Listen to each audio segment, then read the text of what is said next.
The inside of a Three Musketeers is 100% nougat. Huh. We need to ask this while and then recording. Snickers is nougat nougat and caramel. Is and nougat Snickers, about the consistency, or is it? No, that's Milky Way. Is it like a specific recipe to make nougat? It's a recipe. Yeah. It's like marzipan marshmallow or something. Yeah. Huh. It's that kind of. So nougat doesn't exist outside of a candy bar. I think it can exist in can other you have candies. like a nougat pie? Is it like a? Probably. Can you I don't know. Probably. I've never thought about this enough to really research it, but this is totally something that we can find out. This is totally something that I'll look up on my phone. Yeah, we can certainly find out. Yeah. Which, by the way, I'll get my phone out. Are you ready to do this? Yeah, I'm ready to do it. Start reading. Oh my gosh, I smelled water all over my notes. Okay. It's really funny. All right. You ready? Yeah. All right. Welcome, everyone, to episode 007 of the Goulet Pencast, where fountain pens are still a thing. I'm Brian Goulet. And I'm Drew Brown. And we're here from Goulet Pens to deliver this casual and informal, tangential and extraneous, superfluous and extemporaneous fountain pen show where we talk about what's going on at the Goulet Pen Company and in our fountain pen lives. In today's show, we're going to be talking about our first Sailor exclusive, a follow-up on our paper deep dive, and I get quizzed on my Noodler's ink label knowledge, apparently. Yes. And I also decided to dress up a little bit because it's episode 007, and I thought I would just look a little classy. He talked about doing this, and then we stopped talking about this, and then he shows up and like then I this. show up, and I was like, I should wear a tuxedo. Wait, I don't own a tuxedo. How about a black suit? Wait, I don't have a black suit. Wait, I have a gray suit that doesn't fit me very well anymore. Maybe I'll put that on. And now I'm super uncomfortable. I'm about to Hulk, explode out of this suit. Because I bought it when I was maybe 25 pounds lighter. And I'll take my sunglasses off too. Feels a little weird. We're also sitting next to each other. You probably noticed that if you're watching this. If you're in the audio version, you can't see us. You might be able to tell. I feel like there's an intangible magic. Yeah, you exactly. can feel it. But Drew and I can now we're in smelling range. So I don't know how he feels about that because I definitely get a little swampy by the end of the podcast here. It smells fine now. With the lights and all that kind of stuff. I'll keep you updated. Yeah. But this suit's got to come off. I can't You know what? If I could get my hands on a Roger Moore Moonraker jumpsuit, I would have worn that. You think you're hot now? Imagine being in one of those Moonraker suits. No, and they were not built for comfort. No. It was no. Definitely not what they were thinking about. Do you have a favorite Bond film, Brian? I'm not a Bond fanboy. I don't know all the details of Bond, but I definitely enjoy some Bond movies. Oh yeah, me too. Casino Royale is just fantastic. I really like that one. Skyfall is pretty sweet too. Yes. Love Skyfall. That one just had a lot of story to it. Yeah. You know what I mean? I really like the depth that it probably had the most James Bond backstory of any. Yeah, I really dig that. But Casino Royale, the first one with Daniel Craig, man, when he opening scene where he's parkouring all over this, I was like, yes. Not only the opening credit scene too with the Chris Cornell song. Absolutely. That whole scene is that made me remember that nowadays opening credits are just not really a thing. But not really that focus. Movie reminded me that if done well, they can be awesome. Yeah. So I love watching those opening credits. Now I would say that I think that Casino Royale is probably the best Bond. I had a hard time getting the shirt off. But my personal favorite, I don't know. My personal favorites, I have some ones that I saw early, like Goldfinger, GoldenEye was big, in our childhood. Yeah. From Russia with Love is a really good one. Tomorrow Never Dies too. That one's okay. A bit cheesy, but that one's okay. They all are a little bit. Daniel Craig's not really cheesy though. No. He has his moments, but it's not he's old school he's Sean Connery cheese, No, those or Roger Moore cheese. Pierce Brosnan was pretty bad too. A lot of cheese in those ones. Those last two. That were in our formative years though, so I appreciate those. Sure. Yeah. The clicky pen, remember in GoldenEye? Remember that? Oh yeah. The whole sequence? Yeah. I remember that. That thing. Parker Jotter, I think that thing was. blew up. It did. It was definitely a Parker, yeah. Yep. Parker Jotter, I believe. Anyway, so let's start off with some feedback, shall we? Yeah. We don't have a ton of feedback. We're going to take it light this week. A little bit. But we did get some great feedback on, surprisingly, because I typed in, Brian, stop talking about paper, but apparently, No. But your deep dive on paper was pretty well received. Folks like that detailed stuff. I don't think they're going to want it every week, but every now and then we might want to give Brian a little something to go nuts on. Yeah. So I'm glad I took a risk on that one. Not only because everybody could have skipped it or fallen asleep, but also because I was definitely way on or over the edge of what I knew I was talking about. So, but I feel like you got to push yourself. That's I mean, it's definitely not something I had ever heard before. So a lot of folks probably were in my shoes. I find if you say it confidently enough and you link to resources that just have a lot of words on them, people aren't going to go and follow through and they're like, oh, this must be legit. I'm not going to read all this and verify what he's saying. Yeah. I'll take it at face value. Yep. One of my favorite YouTube comments from our last episode was there was a moment where Brian was he was talking about a story where as a child someone pulled on his rat tail, one of those long kind of not ponytails, but it was another rat tail kid that did it, and he said something about I couldn't believe it, a fellow Rattilian child, and someone on YouTube said, Rattilian child, new band name, called it. That's right. Andy Dwyer from Parks and Rec. Yeah, so we're both huge Parks and Recs. I feel like Rattilian child, and then 3 days later to go back to Mouse Rat. Yes, we love that one. So yeah, we're big. Honestly, we both really like those NBC sitcoms: 30 Rock, Parks and Rec, Community, Office. We really, I think at both of our houses, those things are on repeat pretty much constantly. Pretty steadily. Yeah, pretty steadily. Yeah. Though I am watching Golden Girls right now. Rachel and I are binging that all the way through. That's awesome. I'd never seen an episode, and so we are literally starting at the beginning and watching it all the way through. Meanwhile, we just finished Ozark, and my life is just a pool of depression and sadness now. Ozark, it's so just dark and blue, the whole cinematography. I don't want to do anything anymore. I don't know why I keep watching it. It's just I want to have watched it, but I don't want to watch it. Yeah, I've watched Ozark all the way through. It doesn't get more encouraging. No. It just gets deeper and deeper. And you finish it and you're like, that was good. They did a good job. Everything was good about that. But I am not happy that I just participated. Yes. Oh my God. Anyway, you got some feedback too, right? I do have a little bit of feedback. Oh. Yeah, this isn't off the Pencast video specifically, but about the Sailor exclusive that we did, the Stealth Green. Super pumped. That was really exciting to be able to do that. That's been in the works for quite some time. Many comments about Brian, do you not like blue anymore? Why wasn't the pen blue? He doesn't. To be fair, I did bring up, I was like, we totally got to do blue, but the thing is, though, when you're working with retailer exclusives within a bigger brand like this is a global brand too. Right. The way the process generally works is we have ideas, we propose certain things that we think would be really good. But, we don't know everything that they have mapped out in their schedule already. They already had things like Stormy Sea and other things that they had done Curazer. They'd done a bunch of blue pens already. Yeah. And because of where the schedule was going to fall, they were we've done a lot of blues and stuff like that. So we were okay, what would be some alternatives? And we just thought the green and the smoke thing was just cool. So even though that particular color is not speaking to my brand, whatever, I think blue is pretty much, Brian Blue is pretty well associated. That's why. So wasn't scandalous, but definitely got a lot of questions. But hopefully this is the beginning of a long and beautiful relationship. So who knows what can come in the future. Yes. But, I will say blue comes up in the proposal for basically every exclusive pen with every brand. And everybody knows okay, Brian's going to want the blue one.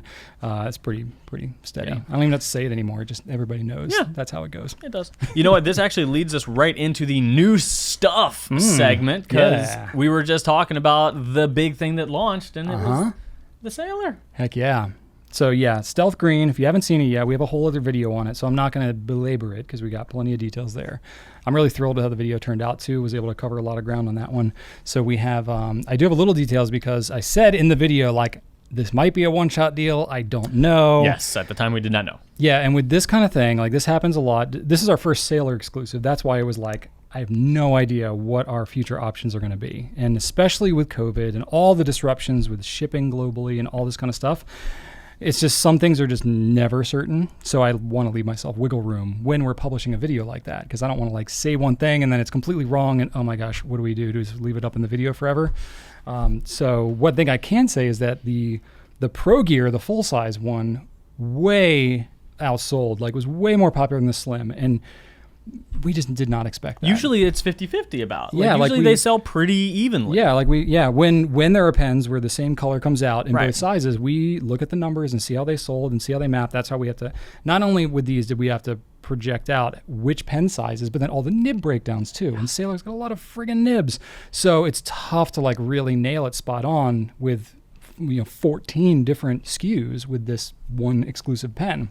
So that was a bit challenging, and honestly it just took us by surprise. So what I can say is that we are in talks with doing another order up on the Pro Gears, but it's going to take like 60 to 90 days probably. So go ahead and sign up for the email notification, especially if it's a particular nib size or whatever. And to be fair to myself, I did caveat in the video and be like, if you want a particular nib size, like you should probably jump on it. I wasn't trying to like overhype it. But legitimately, like if you want a Pro Gear Slim, like we still got them all. But if you want the big one, you're gonna have to wait now. Probably we might have a couple left, but I mean they pretty well. Yeah, I haven't checked today, but I mean we had sold through. We're in the most of them over the weekend. All of us were shocked by that. They're probably going to be gone by the time this goes live. Probably, but if not, go ahead and sign up for the email notification. We'll put up whatever information on the product page when we know it. But we just don't have details like exactly when it's going to arrive. We just given a time frame of a couple of months. So I think, we run into situations sometimes where it's like we order up on something after its launch, it blows out right at launch, and then like by the time we restock it 3 months later, like nobody cares anymore, and we're sitting on. There'll be another Sailor months. Exclusive somewhere else. So it's like, do we order up again? But we were like, you know what? This was our first one. Let's go ahead and do it. Yeah, we might hang on to it for a while, and that's okay. Yeah, we're okay. We have to project out like, okay, how long are we okay sitting on these? Because we have to buy a lot. We have minimum quantities we have to do for these exclusives. So it's like, all right, we're okay if this doesn't sell super quick. Yeah, and we're hanging on to them for a while. It's a cool pen. We'll just it's not like Sailor's going to let us do an exclusive every month or anything like that. No, that would be we're okay. I mean, we totally would do that, but not going to happen. We'll be good for a while. Yeah. So that also is a good segue into our next segment of new stuff. We are just like segue champions today. Obviously what's new, the Stealth Green exclusive is definitely new. You can check out more of those details. That's what I was talking about when I was talking about the segue. I know. That's the segue I was talking about. Oh, I'm just I segued to myself. Okay. So I'm not a segue champion. I just need to move on from this topic. Wow. No, we're already in new stuff. Oh, wow. Okay. Oh, I was looking at my feedback where I was talking about services. Yeah, no, we're in new stuff. Yeah, okay. All right, I'm tracking. Because that's a new stuff. So I'm on the bus now. Okay. Yeah. All right, so next bullet point on my thing here. You do get to talk a little bit more about green, though. A little bit. I do, sort of. A little bit. The Lamy Studio for 2021, their seasonal, or special edition, as they call it, that we got a sample of it in hand. We never know for sure we're going to get a sample in advance. Right. We saw some pictures. Yeah, we saw very rough pictures just to get a general idea. But you can't really ever know. So like I tried to prep the video ahead of time, and then I get here and I look at the pen. We have the pen for like a couple days, and then we got to send it back. So like I had to coordinate everything to come and shoot the video, and I get it in hand, and I'm like, oh, well that's different than what I thought it was going to be. You're like, this is not what I thought it was. I need to change every ink recommendation that I had. Because the picture looked very green, right? It looks like a dark green. Yeah, like a Noodler Zhivago green. Right. Like that dark green. But then I get it, and it's like glossy. Oh yeah, right. Yeah, you thought it was matte, silver. So like normally sparkly? the studios are that matte finish. Very rarely, they've done like not since Wild Rubin in 2014. There wasn't one since that. No, you're kidding. No, that's the last one. Yeah, so it was like I thought 7 there was years one ago. There. Oh my god. No, yeah, so they very ago. rarely do this lacquery, shimmery thing, and then this one showed up, and it was that. I was like, oh well, that's okay, cool. Yeah. And then once I get over the initial shock of like, oh, this is entirely different than what I prepared, then I'm like, oh, for what it is, this is actually really cool. Yeah. Like I dig this color. Absolutely. So if you see that video, we just launched it on Wednesday. But if you see that video, I'm not being inauthentic. I genuinely do think that's a cool color. But sometimes that's how it goes when we have these samples. Is like you're getting like a little bit of my initial reaction because I just saw that pen. But it's looks gray with a little bit of shimmer. Yeah. But then when it's like when it's with something green, it looks green. Yeah. But when it's not, when it's by itself, it just looks gray. It's a freaky kind of color. You'll have to let us know what you think. Is it green or is it gray? I wonder if it wasn't named something forest where you like psychologically might associate it with something green. Like, would you still see green? I don't know. Like, I feel like it was a mind game. Like I was looking at it and I was like, It's sort of like when we... you did not want to see the green. When we were talking about it, you're like, no. There's no green. So, okay, yeah. So, like, sometimes when we get a pen, we have to, like, we see pens all the time, right? So it's like, okay, I know what this pen is supposed to be, but, like, somebody seeing this pen, a picture of this pen in our newsletter or whatever, just stumbled across on an Instagram, they have no context. They're not thinking about pens. They just happen to see it. Are they going to see green? Like, is that the dominant color? No, not dominant, but it's there. You got to, like, hold it up to something pure black to be like, oh, there is some green. It's very subtle. But it's like, I don't know. If you look at our images, the ones that Glenn shot with the green, with the olive green notebook, I think it brings it out. Yeah, it brings it out. Yeah, there is green in there for sure, but that's not like it's not the dominant color. No, I'll give you. You got to want to see it. Yeah. And then the other thing that we got, Monteverde has done several different ink sets. That's kind of part of their thing. Their box sets, they're actually we're like, really, are people going to buy like 10 ink colors at once? Yes, but they do. Yeah, and especially when they're themed like that. So these are fun, kind of cutesy. I don't mean that in a derogatory term, but they're like, cutely designed. Yeah, was it last week that I had the box? Yeah. You showed it last time. We showed the box. It's the Jungle ink sets, and you can get them individually too. Yes, so exactly. If you don't want the whole kit and the caboodle. Yes. What is the kit and what is the caboodle? Well, you could get the caboodle. Is the caboodle the things inside the kit? Is the kit the whole thing? If you have to ask, then you don't need the caboodle. Well, maybe I do, and I just don't know what it is. No, you can't handle the caboodle. Let's move on. Okay, fair enough. We'll just leave that there. So anyway, that launched. Jungle Inks. Yep. Cool colors. We also, let's see, as of yesterday we launched, not yesterday. Anyway. As of Wednesday.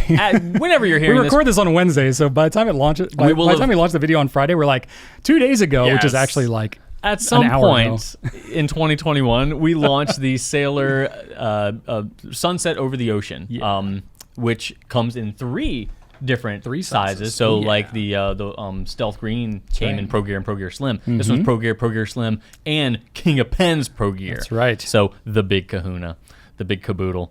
So that's a beautiful blue with some Shimmer Town going on, and then some red finials, which I think, again... Is it red or is it orange? Or is it like a red-orange? To me, it's red. To me, orange was the dominant color, but I don't know. Anyway... I think clearly we don't see colors the same. It's got a really nice nautical theme. Glenn did like a really cool nautical shoot too. Yeah. It looks good. He's got some rope in there. Ooh. You'll probably be looking at it right now as I'm talking about it, but it's a really good looking pen, and it comes in the King of Pens, which is always exciting to see. Holding one of those things with that big beefy nib. Oh my God, I love it. That King of Pens. And we also launched Tibaldi finally. We mentioned that. I think that, like I mentioned it on the podcast when we were evaluating it. We evaluated it. We teased it a little last week when I was talking about the nib nook, and I incorrectly said that it was Yovo. It's not. That's right. Yeah, that's right. It is an Italian-made nib of some kind, but it's a good line. We're excited to pick it up. It performs well. Very like vintage kind of like inspired design. It's a 100-year-old company. Yeah, solid pens. But we launched those this week as well. Yeah, I'm curious to see how those do, because like it's not a brand that I was hyper aware of, but it's one that I think has, maybe a fan following of some sort. Yeah, feedback has been good. Feedback has been good. Yeah. And I'm not going to spend a lot of time talking about this because it came and went and it's pretty much no longer a thing. But, a couple weeks ago or last week, we talked about the Shikiori Sailor pens, which was more commonly referred to as the Sound of Rain collection, which is Shikiori subcategory or whatever. Yeah. Anyway, there were, like four pens, I think, in that line, and they all sold instantly. We didn't get a lot of them, and they were here, and then they weren't here. Yeah. They looked lovely. We are restocking. But they're like trickling in. Pun. Hey! They're like trickling into the U.S. Yes. So it's more of a drizzle than a full rain that we got. They literally are called drizzle. Yeah. Pens. So yes, they're going to drizzle in later. That's so keep your eye on them. If you want to know more about when we will be restocking them, sign up for that wait list. Go to the product page, click notify me, and we will notify you. Boom. Yes. Let's do some Q&A, Drew. Q&A. I love this. I believe you got the first one. All right. Yeah, I'm going to ask you this question that this comes in from David Eschliman from YouTube. Cool. And he said, your deep dive into the history of paper making has me thinking, where do you see the future of paper going? And in particular, fountain pen friendly paper. As many in the community are mourning the demise of Tomoe River, what do you see out there that could take its place? This one we were thinking about talking about for a while, because we have had questions about Tomoe River, because there has been scuttlebutt regarding its that future. butt's gotten scuttled, for sure. Butt's way scuttled. Yeah. And we're like, oh my gosh, do we even say anything? Because we don't really know. But even though we don't know, when has that stopped us before, right? I mean, this is a podcast. People talk about things they don't know all We've the been time doing that on podcasts. for 7 episodes now. So, 100%. Brian, what do you say? My entire career is talking about things that I don't know confidently. What is the deal? Okay, so, there's 2 parts to this. Do you want me to start off with the Tomoe thing? Because I can. All right. There's the future of the paper. David has the Tomoe at the end of his question. I prepped my bullet points, with the other question first. There we go. So I'm just going to do it the way that I prepared. Let's do that. So starting out with David's first question here, I don't being real. Like, look, okay, I love paper, love writing. I would love to say that we're in like the golden era of like fountain pens and handwriting, but that is like pretty much not true. No. And we would be in denial if we were to say that.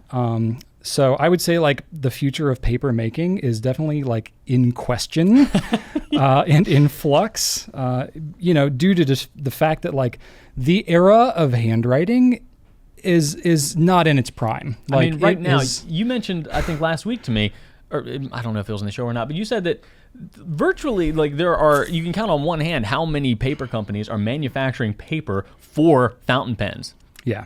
And it's like 2. Like almost nobody. Maybe much. 1. Yeah, really. But that said, the era probably has passed. Its heyday has passed, but that doesn't mean that it has no place, right? I think globally, we're seeing consolidation. Like paper making, again, I'm not going to go into the depths of it, but in order to make paper, it consumes a lot of resources. You got to do it in huge quantities to do it efficiently.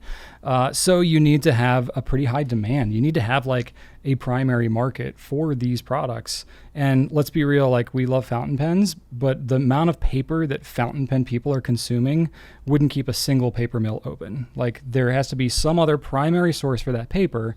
And then pretty much every company, like the fountain pen friendly paper is like the fringe product that they could just stop making and it wouldn't even affect their bottom line. So like they do it out of passion and that kind of thing. And Tomoe River does fit into that, and I'm going to get into that in a second. So I will say on the flip side of that, so not to be like a total like bummer about paper, like paper's future, I will say while the like mass production of paper, like high quality fountain pen friendly paper, the mass production of that is not in its heyday right now.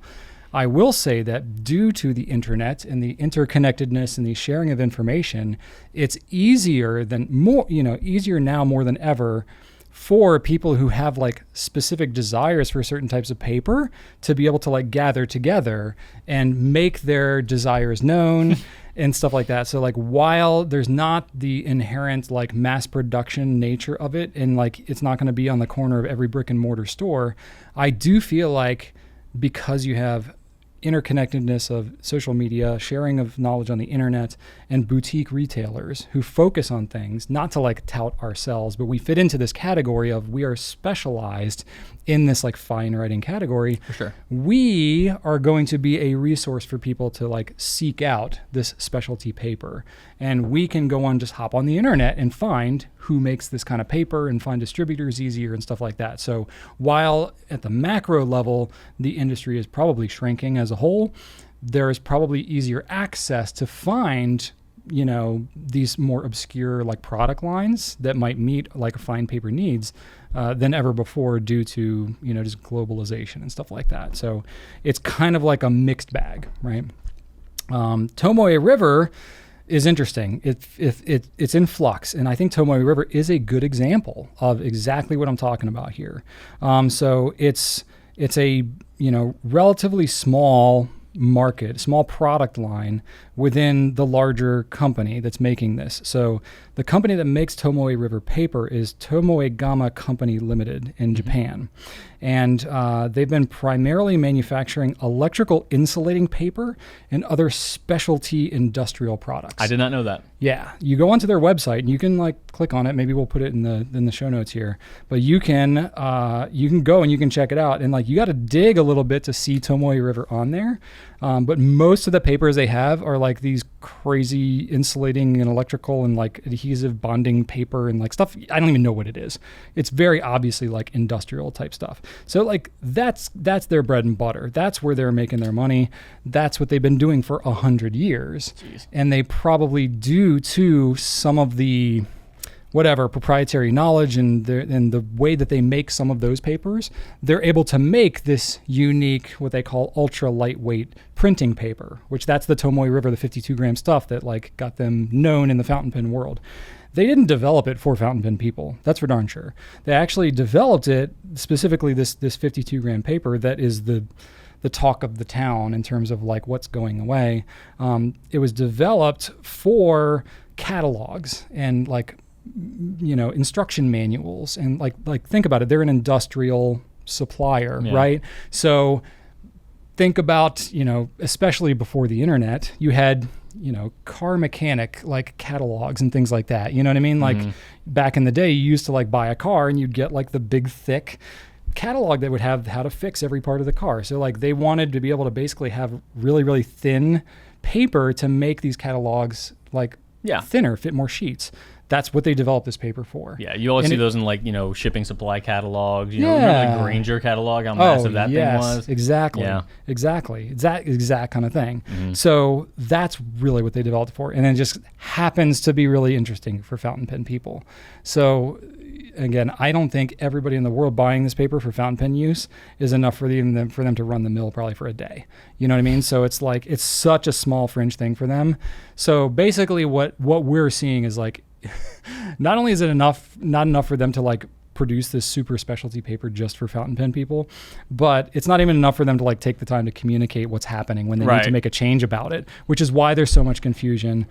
I hate to say that that's the truth, and it makes it sound like they don't care when they're fine people, and I'm sure that they do. They gotta feed their families. They gotta, you know, keep their business going. And we are not a big enough section of what it is that they're doing to produce this to warrant the time to like explain every detail. So we have tried to get some details and all that. So basically, the 52 gram, which is their thin stuff, they have the 52 and the 68 gram. We have both of those versions in our Goulet notebooks, and we've carried both of those versions, which have been in flux themselves, like the loose sheets and the tablets and stuff like that. Yeah, they changed formulations. Through our suppliers. Yeah. So basically what I believe happened, I don't know all the details, but they were producing it on one machine, which when I say machine, I'm probably talking like something the size of a football field, and I'm not joking. Like massive machines. They were producing on one type of machine, and from what I know, not just with Tomoe River, but if we're talking like Rhodia and Clairefontaine and stuff like that. Like the reason Rhodia and Clairefontaine have a different toothiness to them is because literally they're just produced on two different machines. Like, and that makes the difference. Jeez. For whatever reason, I don't know all the details. Maybe there's some calibration or something, but like just changing which machine it's made on can change the feel of the paper. Golly. So it's like consistency matters so much in paper manufacturing, especially when you get to those like high-end papers. So, you know, they changed machines. They changed which machine they put it on. I don't know if it broke or something happened, but they changed it for whatever reason. Maybe they had a production schedule that needed to make that happen. So the original like 52 gram paper changed, and this was a year ago or so, sometime last year. Yeah, but then it was just a rolling like, change. Yeah. It was a rolling change. It's global. You know, they change it. They give some new paper to their suppliers.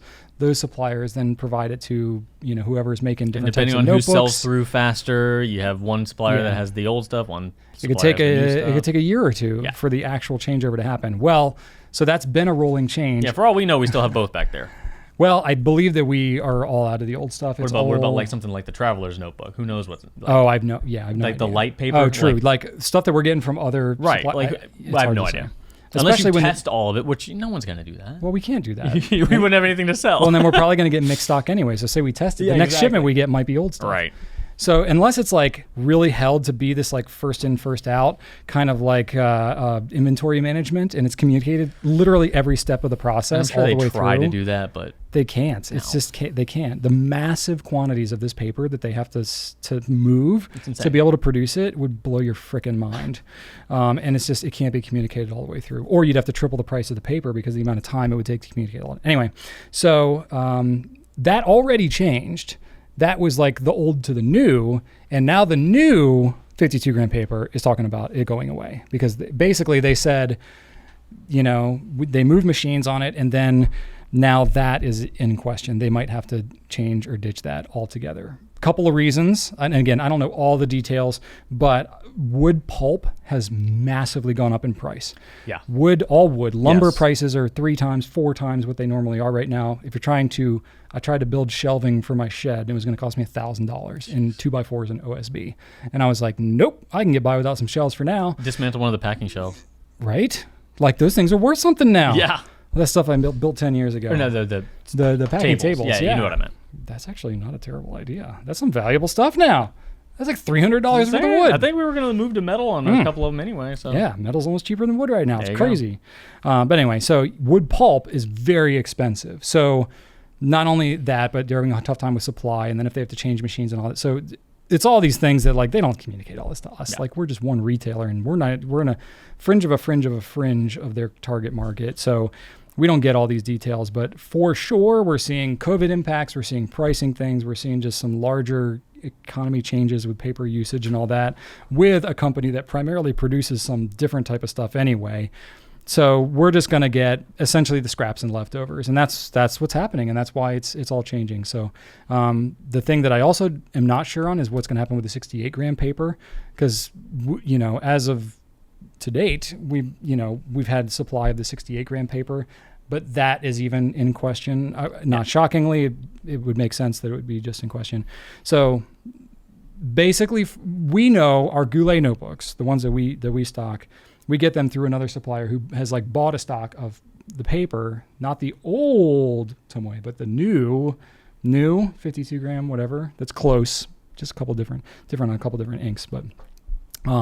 So we know that we're good pretty much through 2021 into like maybe February 2022. It's hard to say. Depends how the sales go. But we have a good stock of it for a while. After that, it's completely in question. We have no idea. But we'll have something.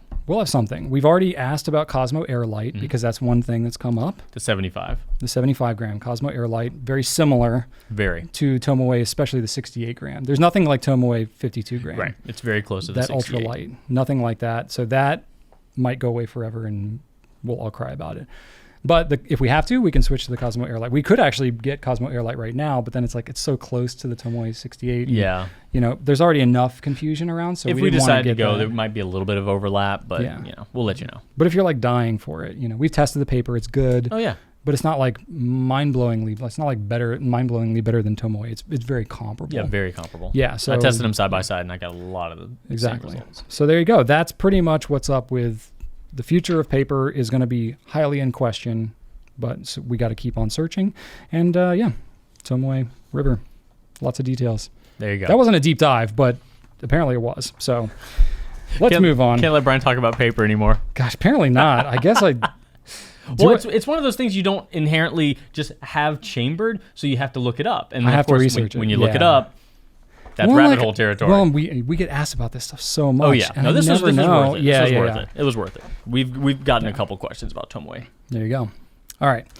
I'm going to ask you a question now, Drew. Have you found any reasoning why the Custom Heritage 92 doesn't have much love? It's probably as simple as it doesn't sell. It's kind of true. But come on, people. Why aren't you buying the flat finials? I also prefer its clip over the 74. The answer is not my words. No. There's no reason. Or is it more the piston filling that isn't popular enough? Nonsense. Everybody should buy that pen because it's awesome. I haven't bought one. But I have it right here. It's super cool. It flies very, very much under the radar. I mean, it's basically a custom 74 with a flat top. The clip shape is a little different. It's got like the little sword looking clip, sword blade clip instead of the ball. And it's got a piston instead of a Con 70. But it is a price hike up there, and you get the same, it's a $60 premium. Yeah, and you get the same writing experience as a 74. So if you wanted to take that next step up and get that entry level gold nib, and you're deciding which one, like, you really need to say, is the flat top and the piston worth the extra money? And for a lot of people, the answer is going to be no. The people prefer the versatility of the regular cartridge converter system, and the custom Heritage 92 does not disassemble its piston. So in order to clean it, you got to just operate the piston again and again and again. So and it's only clear. There's one color option, right, in the U.S. at least. Right now, if they made a custom 74 with just flat tops, would that one be more popular in the U.S.? So like a cartridge converter version of the custom Heritage 92? It basically would be like the answer like to the hybrid. It'd be their answer to the like Sailor, how they do the 1911 and the Pro Gear. And the Pro Gear, right. It'd be like flat top versus cigar end. Yeah, I mean, I don't see why that wouldn't make sense. I think it would be super cool because I prefer the flat tops. We've talked about this before. I dig them. I'm just curious if the threading on the cap will fit between one and the Frankenpen other. live. I always get kind of, look at that. Oh! It does. Look at that. How about the grip section? That's cool. This is sometimes what Drew and I do. We're like, I wonder if this. I've put this part. you can actually put the Falcon grip section on a custom 74 as well. Oh yeah, you can't undo it. That's right. Duh. Yes, that will void your warranty, ladies and gentlemen. Oh yeah, I don't even know if it does come off. I don't think it's probably glued. That and the custom 823, I think, have glued grip sections. So technically, you can. I don't see any threads in here. I don't think. Yeah. But the 823, it's got threads in here. I think the insert part that has the nib maybe can come out. Oh, maybe. But the 823 has it, but it's glued, and you should not remove it because they like have a big old thing in there when you open the pen. That's like, don't do it. It can crack your pen. It's not a thing you should do. Yeah. So I mean, it should definitely get some love. Whether or not it should sell more, I don't know, but it definitely flies under the radar. And you can mix and match. You can get a flat top cap onto your custom 74. There we go. Or you can take your custom 74 cap and have a round top with a flat bottom. Flat bottom pens. Flat bottom. You make the. I was gonna say there's a Queen song in there somewhere. Yeah. So anyway, I'm right there with you. I think it definitely could get some more love, but I think because it falls into that entry level category, it's just something that gets overlooked because of the price disparity. And then by the time you break $200 and you're up in the custom Heritage 92. Well, a little more in the 200s, and then you can get your custom 823, bigger nib, vacuum filling, and that's just really cool. It's in a weird spot. It's in the right spot, like by all. But it's sandwiched between two just phenomenally popular pilot pens. Yeah. So we'd love to know in the comments if you think the custom. The middle child. It's the middle child. Yeah. It's the middle child of the gold nib custom pens. So if you think that the Heritage 92 should get some more love, let us know, because we'd think it should. Will do. All right, Brian, got another one. Oh boy, that needs some explanation, but this is another one that it won't be quite as deep. Okay, it'll be more interesting than paper. We'll see how he holds himself to that one. All right, Heather on YouTube asks, and this is another one where we've got multiple people asking, but we're gonna address it. Yeah. She asks, "Did Retro 51 get a buyer then? I thought they were releasing a few more designs and then it'd be peace out." What's the deal with Retro 51? What is the deal? All right. Okay, fair enough. I think this is a good one that requires some explanation. They were or did peace out? They did. They truly did shut down. Yeah. So this is one of those situations where it's like, when you lift the curtain a little bit, you're like, oh, wow, I had no idea how much goes on behind the scenes. Whereas you, as the, observer, consumer, whatever you want to call yourself, Heather and everyone else, you don't necessarily know like what it took to make all this happen. So you might think like, oh my gosh, they touted for like a whole year, like they're shutting down. This is it. Big blowouts. They did all these poppers and everything. A lot of FOMO. And then they didn't really disappear. And you're like, was this a hoax? Was this like a bait and switch? No, it really wasn't. But I can very much understand why it might seem that way. Sure. So that's why I want to take this question and explain a little bit. Because I've had conversations with George, the former owner, and I've had conversations with the new owners multiple times. It's all good people, good intentions involved. And I don't want anybody to have the wrong impression about what happened, because I think that would be not helpful to anybody. I think you should know more what's going on. All right, well, give us the full story, because I feel hoodwinked. Yeah, well, My wink has been hooded. I'm gonna unwink your hood or unhood your wink. Whatever, all right, whichever of those. You just try. I don't know. You're bringing up all kinds of expressions, and when I think about it, it's like when my kids ask, like, kid and caboodle hoodwink. Yeah, when they ask, like, where did that come from? I'm like, I don't really know. Let me Google that. And then believe the first thing that I see on the internet without verifying it. Okay. So they did close down legitimately. So George, he'd been doing Retro 51 for 30 years. It was basically like, I'm tired, I'm out. This is before COVID hit. But then when COVID hit, it was like, yeah, we're definitely shutting this down. But he'd always said, like, he was open to like someone who wanted to come and buy it, but he was not like aggressively looking for a new buyer. Right. So it was like kind of sunsetted the brand. They were obviously very focused on producing a lot of popular, retailer exclusives. It was kind of like they actually had to implement stuff. I won't get into all the details. They had to implement like all these extra things because every retailer came out of the woodworks and was like, oh my gosh, this is my last chance to do that popper that I've been thinking about doing forever. And they were just getting inundated, and they only have so many designers. So they were like, no, you've got to have, like, you pay up front, whatever, this kind of a commitment. So, and even with all those restrictions they put in place, knowing they were closing down, the retailers were having FOMO about designing like exclusive pens. So everybody got really amped and excited. COVID was hitting. It was all madness. And then truly through pretty much all of 2020, they were shutting down. Like it started to get where we were running out of pens. We weren't restocking. We've had basically no stock left. And then almost when we were like getting ready to pretty much take retro off our website, we had like nothing but, I think, the P51 Mustang and maybe some like Alberts, just some like there. Lingering evergreen kind of stuff. We had done all of our poppers and everything. Empty, we had even given ideas for like, hey, could we, we've talked about this popper a while ago. Could we fit this one in? They were like, no, we're done. We're not taking any more. Yep. Like they had staff that were retiring so they were like truly winding down. Even though they were still pumping out all these exclusives because they love it. It's a passion thing for them. All the retailers they've worked with, they're good people. Podcasters and all kinds of people in the community. So they wanted to get in as much as they could. So it really came from a good place. And so they were basically ready to shut down. And what happened was there were three, business folk who were retro fans that were like, hey, retro is going to go away. What if we got together and bought it and kept the company going? It was very much like a fan driven, like, what if we could, kind of do this? And they were in other various places of business. They didn't really know each other, but they kind of somehow found each other. And that's exactly what they did. And they contacted George and they were like, hey, here's this idea. We want to do this and we want to structure it this way. And it was like before everybody had like gone and dispersed from the company, because like Richard, their designer, has been there for 20 years and like he's like the magic behind all the designs. 20 years? Yeah. Oh, he was like hired like right out of college. It was his first job. He was like an intern, and now he's like the lead designer. He's designed basically like I was about to say, I've met him. He's a young guy. He's 40 maybe. Yeah. 20 years. Long time. That's like his whole career. He's been designing Retro 51 pens. Wow. So like he's like a gem, super nice guy too. Yeah.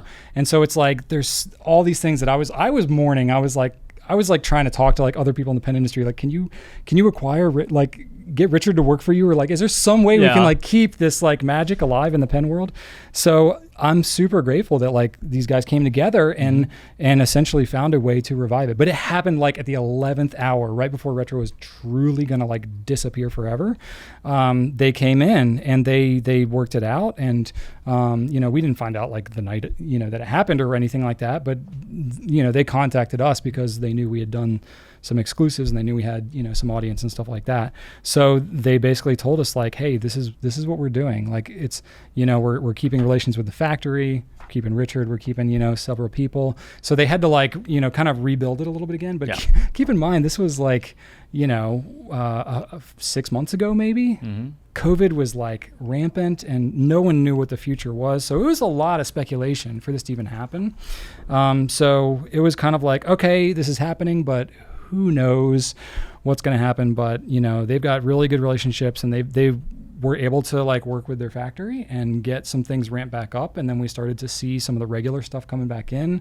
They came out with the Herald, which was like some of the meaning behind the Herald, their popper that they did. It was not a retailer exclusive, but it was a retro, retro wide popper. It was meant to be like Herald, like hey, we're back. Like that was the Yes. heralding of the, that was the theme behind it. So now they're working, with retailers coming up with exclusives. And so the machine is kind of going again. So I really don't want anybody to take away the impression that like they were duped or anything like that. I think, if you were trying to like buy a pen and like flip it on speculation because you thought the company was going away, you take that risk upon yourself for things to happen like this. And yeah, you have the right to be bummed about that, because if that was your motive, you were trying to make a buck, and now maybe you won't. But that's the way it goes with reselling. That's the way it goes with any type of speculative thing. But I think genuinely, if you're a retro fan, this is good news, because the company will continue on, and there will be other great exclusives to come out in the future. Oh my God. Wink, wink. Like something from Goulet, maybe. Oh, I can neither confirm nor deny. But there you go. That's some of the backstory to Retro 51. So, and it was bought by folks who have a passion for the brand and for the rollerball. So good people. It's in good hands, and they truly want. I'm sure that George didn't just want to. Spirit.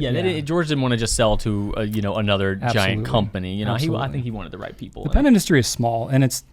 Nobody's like making buku dollars in the pen world. It's like you're doing it because you love it. True. You love the people. You got to be a little crazy. You got to be a little bit. Yeah, it's a passion thing. So nice. Yeah. So that's it's cool to see it continue on. Very cool. Yeah. Awesome. There you Ask go. me something. I think I will. Let's see. The Real Charter asked on Instagram, do you write with your fingers or do you write with your wrist/arm? My wrist arm. Your wrist arm. How do you write, Drew? I write with my wrist. Yeah? Well, no, with my fingers. Yes, I write with my fingers. Well, you have to hold the pen with your fingers. So that's an important part of this. My wrist isn't doing anything right there. So yeah, I write with my fingers, and unless I'm writing for a long time, and then it has to be a conscious thing for me to, because I know you're supposed to just write with your arm. You can write for long periods of time. I think that's healthier. But I have to make myself do that. I definitely don't do that. I haven't taught myself to do that instinctively. So it's conscious practice. Takes It's a conscious decision when I do it, and I usually do it like, okay, I need to write something, and I'm like, all right, let me kind of switch gears. Kind of like switching gears in a car. Like I know I'm going up a hill. I need to, knock it into, first or second or whatever. But no, definitely not automatically. Instinctively, I write with my fingers. Okay. I think that's pretty normal. I think that's how most people are, which, little fun fact. So when you're writing with ballpoints, pencils, whatever, the writing implements that are handy that most people are used to writing with. Part of the reason that most people feel hand cramping when they're writing is because they're writing with their fingers. And if you think about it, you can think about it in a very simple way. Your fingers are not very big, so the muscles in your fingers are pretty small. Yes. So they are going to get tired quicker than your wrist. Your wrist has bigger muscles and all that kind of stuff versus your elbow versus your shoulder. So like the further up your arm you go, the bigger muscles you have, right? So your bigger muscles can go longer, especially with practice and stuff like that. So if you're writing with a long writing session using just your fingers, you're going to get tired. It's going to cramp. It's not going to be great. So when you're like getting true like calligraphy training and like Spencerian and stuff like that, it talks all about whole arm, and you got to practice like freaking crazy. Yeah. Because if you think about like if you are trying to, I'm trying to think of a good analogy. Say you're trying to paint, right? And if you're trying to paint something really detailed and you're holding it very close to the brush, right way down on there, you have a lot of control, right? If you're holding it all the way back at the other end of the brush, you have a lot less control, right? Because it's just a lot further away. So in order to be able to use the larger muscles that can go for longer without hurting, you have less fine control with these muscles. Therefore, you have to practice a lot to get good at having fine control with your bigger arm muscles. So that's why Spencerian specifically, and a lot of like traditional calligraphy training drills practicing like crazy, because in order to write a lot for a long period of time with control, you have to build up your larger muscles to have that fine motor control. You're not going to build up your finger muscles to have the strength of your shoulder. No, with that's that like attitude. not. I'd like to see what you look like with these like it's Hulk gonna look. It's hands. gonna look amazing. Yeah. Yeah. I'd like to see that. So that's not going to happen. You didn't answer the question though. What do you write with your wrists or your arm? I'm getting there. Okay. So more context. So you take a more modern approach towards this. Spencerian goes back to like the 1800s, right? So very classical. Michael Saul, so he's a master penman, teaches a lot. He basically revived modern handwriting and taught pretty much most of the modern masters. And we sell one of his books, do we not? We do sell one of his books, and he explains some of this in his book. Oh. So it's called The Art of Cursive Penmanship. But he has another book about Spencerian specifically that we don't sell. I don't know if he offers it other than like he's sold it at pen shows that he like prints out on his own printer kind of thing. Yeah, I remember that one. I bought one of those and he explains more detail, but but he does explain this in The Art of Cursive Penmanship. So yes, traditionally you want to work up your biggest muscles and have whole arm movement and stuff like that. That's what's espoused by Mr. Spencer. But Michael Saul, he essentially has like a blended approach. So he says you use some fingers, some wrist, some elbow, some shoulder. So you basically practice, and it's kind of like the best of all worlds. It's like, it's like if you are trying to go a long distance on a bike and you only have like the highest gear. It's going to take you a long time to get up to speed, but then once you are, that's the best gear to be in. That's like the whole arm calligraphy thing. It's going to take you a while to get there, but then it's the most efficient thing to do. Right. Whereas if you have, a really big gear, you're going to be able to sprint and get up to speed really fast, but then you're going to be pedaling like crazy. You're going to get really tired. And you're not going to go that fast. That's like using just your fingers. Using the blended approach, like Michael Saul says, is like having a bike with multiple gears that you can change. So you can start out in a high gear, you change gears, so you're using a blend of different muscles, and you're still using some of the fine control in your fingers, but you're also using your elbow and shoulder and all that, and you're getting kind of the best blend of both. So that somebody who doesn't write as much, like all day practicing like crazy, you're going to get some of the benefits, but you still get some fine control. So that's what he touts, and that's generally what I try to remember to do. I can't say I'm like well enough practiced to say that I specifically do it that way every time, everything I'm writing, but that is what I keep in mind when I'm writing, is trying to, and posture comes into play too. If you like are resting your elbow on the table, you're not using your shoulder because your elbow is planted. Yeah. Right. So like when I'm writing more than just a couple words, I will have my elbow at a 90 degree more or less with my shoulder, kind of hanging my arm so I can have full movement. And I will keep in mind moving my arm and shoulder and everything and not just using my fingers. So a blended approach is the best way. Nice. Boom. All right. Little deep dive. Like that's like a kiddie pool dive, maybe? No, that's a terrible idea. You don't want to dive into a kiddie pool. No, you're going to die. You're going to die. No. That's like, I don't know, diving into... You don't dive unless it's deep. So I don't know where I was going with that analogy. A deep dive is kind of, redundancy. It is redundant, right? Yeah. I guess you can dive in. No, you can do a shallow dive. I guess. Actually, now that I think about it. In a pool, in a 10-foot pool, it would be a shallow dive. In an ocean, it would be a deep dive. Yeah, I guess so. You got a tank strapped on. I mean, you can dive in like 3 feet of water if you know what you're doing. If you know what you're doing. You know what I mean? Because you can like a surface dive. I'm thinking about this because Ellie is going to... We're going to be at a pool next week, and she's going to go off the diving board for the first time. Oh. She's been doing some swim lessons. She's been afraid to do that, and she's getting excited about actually going into the deep end. Oh, I can't dive. And all that. No? No, I can't. I have to hold my nose like that. Really? I can't go underwater without holding my nose.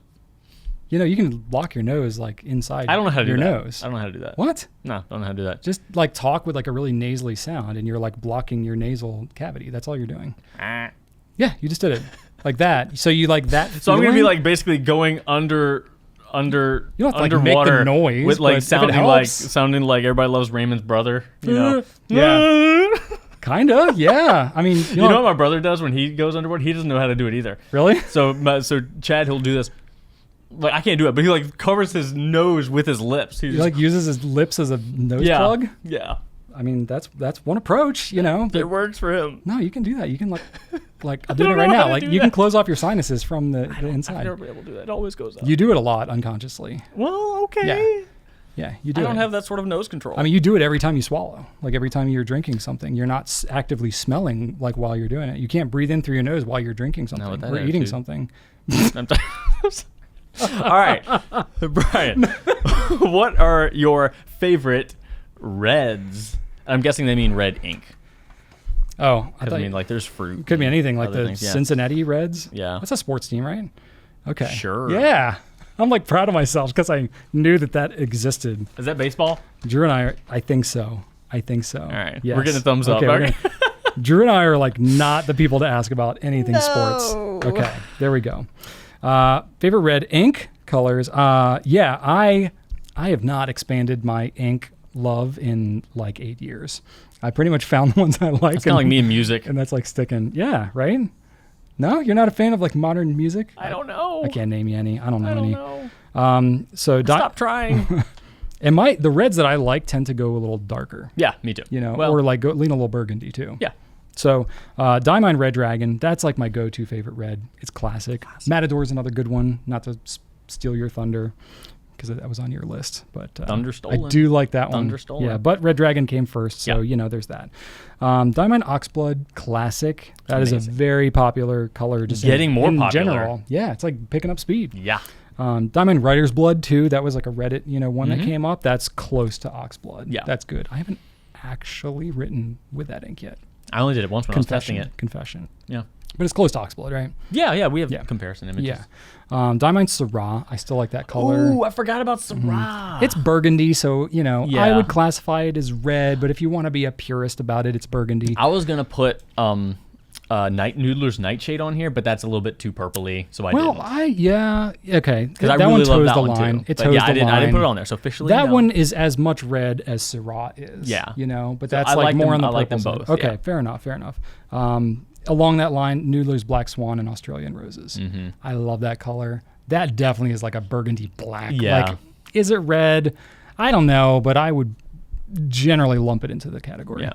Those are my faves. Yeah, for me, I really like Noodler's Red Black. I think that it's one of those true red blacks that doesn't look like Oxblood. It looks just like red and black. Yeah, it pretty much is what it. I really really love says that. It is. So it's one of those inks, and I love green black too. I think Diamond Green Black. Diamond Green Black, yeah. And just and L. Lawrence is one of my favorite inks as well. Something that has a hint of color, but if you wanted to use it in a professional setting, nobody's gonna be like, "Whoa, God, what's that?" Red Black has that nice, subtle pop of color. But then the not so subtle red Diamond, Diamond Matador or Matador. Matator, which I Diamond like to say. Matator. Diamond Matator. Yeah, we like to say it like that sometimes. So that one's just a really nice, vibrant red. To me, it's as vibrant a red as you can get without feeling like you're grading a paper. Not like I've ever done that, but that red can kind of make me feel like I'm being judged. So I don't like it. Sometimes you need to be judged. Nonsense. Because you're being inappropriate. Nonsense. All right, that's the reds. I like how we bring up professional settings, and you're literally wearing like a space shirt. But and I I'm wearing value that. Pokemon. I value that because, like, when I first started working here, I was coming from an environment that was just like everybody took the same blue pen or the same black pen from the same closet. Everybody was using the same stuff. And once I discovered fountain pens, I wish that I could have gone back in time and given myself, like, just sitting in that ocean of cubicles where everybody hated everything they were doing every single day. If I could have had a fountain pen and just said, here's my pen with the nib that I chose, with the ink color that I chose, it would have made the day just that much more bearable. Your little oasis, your little slice of bliss. I instantly, coming right out of that work environment, I instantly understood what fountain pens can do for somebody in that sort of environment where you feel like you're just not an individual, you're just part of one big machine. So I don't need to have professional ink colors, but my mind often goes there because that was the first moment that I really understood the value that individualized writing experiences can have. That's cool. Yeah. Drawing upon your own life experiences. I like that. There you go. Very cool. All right. Got one more question for you, Drew. Idana 1009 says, I would be interested in learning more about custom nib grinds. All right, well, let me tell you about custom nib grinds. Do it. Go ask somebody else. This could easily be a very we're deep not dive. doing that. We're not doing that. If you want to know just generally what custom nib grinds are Mark Bacchus's website, nibgrinder.com. We'll link that in the show notes. Has a great page in the grind section where he has diagrams of what every nib looks like from the front, and then kind of pointing at you so that you can see what shape it actually looks like, and then he's got a little short description for each one about what it actually does and its intended writing purpose. So start there if you just want to get a good understanding of what does what. A little taste, a little sampler. And he's got some exclusive on there too. So he's got like a Predator Extreme. Like that's a Mark thing. So you're not going to see that other places. But that's an awesome name though. Oh yeah, absolutely. That's really cool. Yeah. So start there, and maybe one day we'll go into it. We do offer some of Mark's nibs on some pens. Also Gina Salarino over at CustomNibsStudio.com. We sell some of her nibs as well. So you can get some from the Goulet Pen Company every now and then. But as far as a resource to understand more about them, check out Mark's website. There you go. Also, another good resource. This is if you want to go maybe a little deeper or get into some, more like, I don't know. There's pen repair, all kinds of other things. Richard Binder's website, richardspens.com. If you go to his reference pages, he's got like a little menu bar on the left side of his site. He's got a lot of stuff there. He's got so many resources on there. It's kind of ridiculous, which is why I'm going to tell you exactly where to go. Well, he's got a ridiculous amount of knowledge in his head. He really does. Go to reference pages, and then that sidebar, and on that page, go to specialty grinds. And that's where he talks. It's different than what Mark Bacchus has, which is why I think it's good if you want to check out both. Richard talks a little bit more about like nib grinding in principle, and doesn't like necessarily break down like specific grinds and what they do. He's got some of that, but he talks about nib tuning and smoothing and stuff like that, and like the tools that are used, and talks about it more like as an overall principle. So I think that both could be really helpful resources for you.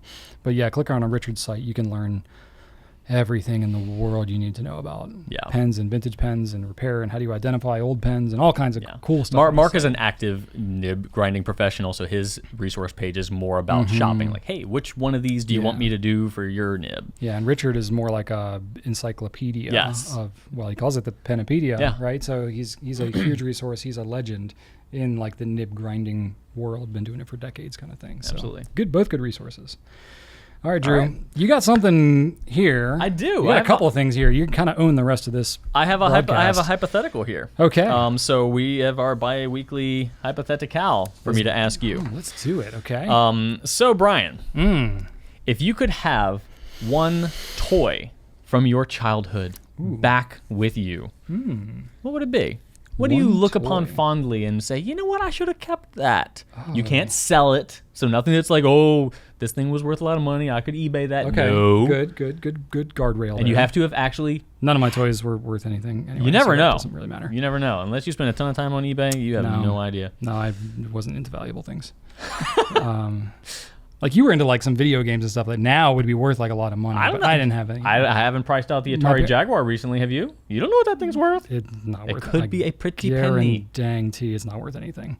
I don't know. Retro game market is like skyrocketing right now. Pretty much anything collectible. Can you even find an Atari Jaguar? I had an Atari Jaguar as a kid. Oh yeah, you can. They're all over on eBay. Really? Yes, but you would know, and I wouldn't. Yes, I'm not going to get distracted. I'm going to focus on your question. Yes. So what do you want? One toy that you could bring back, something that you remember fondly, like, oh, I played with that thing all the time. I'd like to either have it on a shelf, or maybe I think Joseph would like to play with that. He would enjoy this thing that I enjoyed. So can I ask a clarifying question? Please do. Does it have to be something that I didn't actually keep? Because my answer is something that I do actually still have. Then no. Okay. No, wait, no what? You have it. Why would you need it back if it never went away? Okay. So can I tell you the thing that I kept? Sure. So I was really into Connects. Do you have the roller coaster? I still have the roller coaster. Yeah, I saved it. I saw that thing in like 4th grade. Yeah, so there was a Connects roller coaster. I didn't know you had that. Yeah. Oh my God. I have not built it since I was probably 11. Dude. I know. You need to build that thing with Joseph. It takes up so much room. I literally would get blisters on my fingers. It's the summer. So I'm kind of known. I got to tell you the backstory. Get that thing out. Because we got a background. So Drew and I will kind of make fun. I'm known for being somewhat focused and rather utilitarian. And when I get my mindset on something. See cargo pants references in previous. I'm literally wearing them right now, and I have things in the cargo pockets. I'm actively enjoying the utility of my cargo shorts. What's the most random thing you have in your cargo pockets right now? In my cargo pockets? That you do not need at all. That I don't need? Everything I have in them right now I need. Like what? Everything. No! I got my keys. Okay. Only the keys for the vehicle I'm driving right now. Okay. And the keys to this building, because I keep a ring and I like only put on the keys that I need, because All right. otherwise I have too many keys. I bet you have something useless in there. I have my wallet. Okay. There might be useless stuff in the wallet, like old Band-Aids or something. But like, well, I mean, I do use those. I work a lot. Why do you say old Band-Aids? That makes it sound like they're used. No. They're in the wrapping, but they might have been in there a while.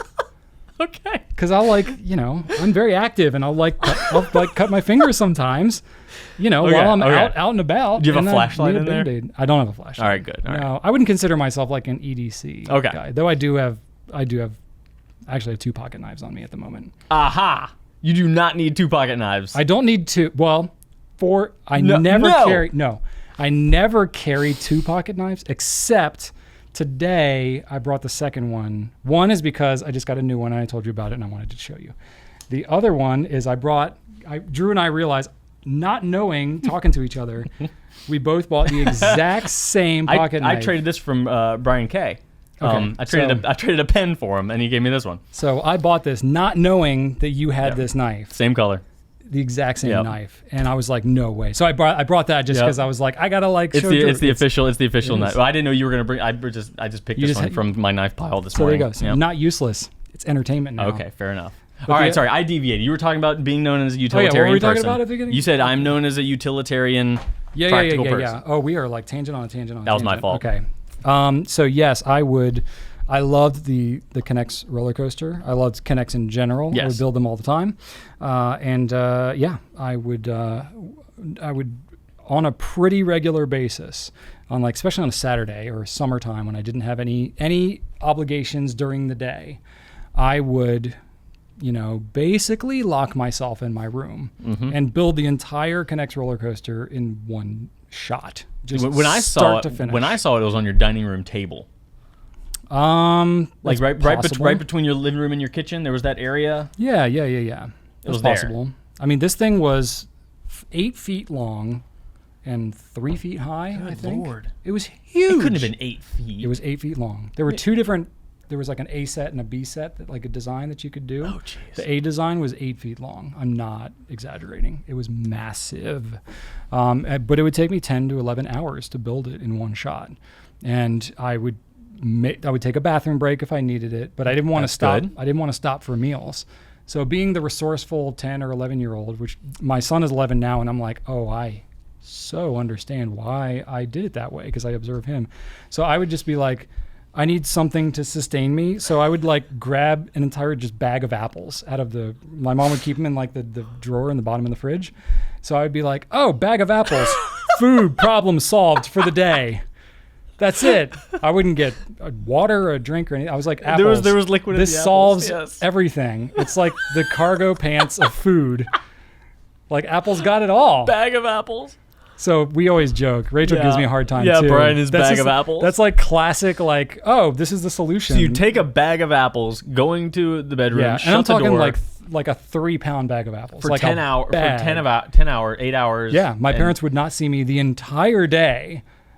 And they'd be like, what are you up to? And my fingers would be swollen and blistered because I would have snapped so many of these K'NEX together. Yeah. And they'd be like, where have you been all day? And I was like, I built the roller coaster. And they'd be like, what? Also, we're out of apples, unrelated. Yeah, we're also out of apples. All right, so what? By the way, I'm BMing like a champ. Because I saw the fiber from the apples. All right, so what toy are you bringing back?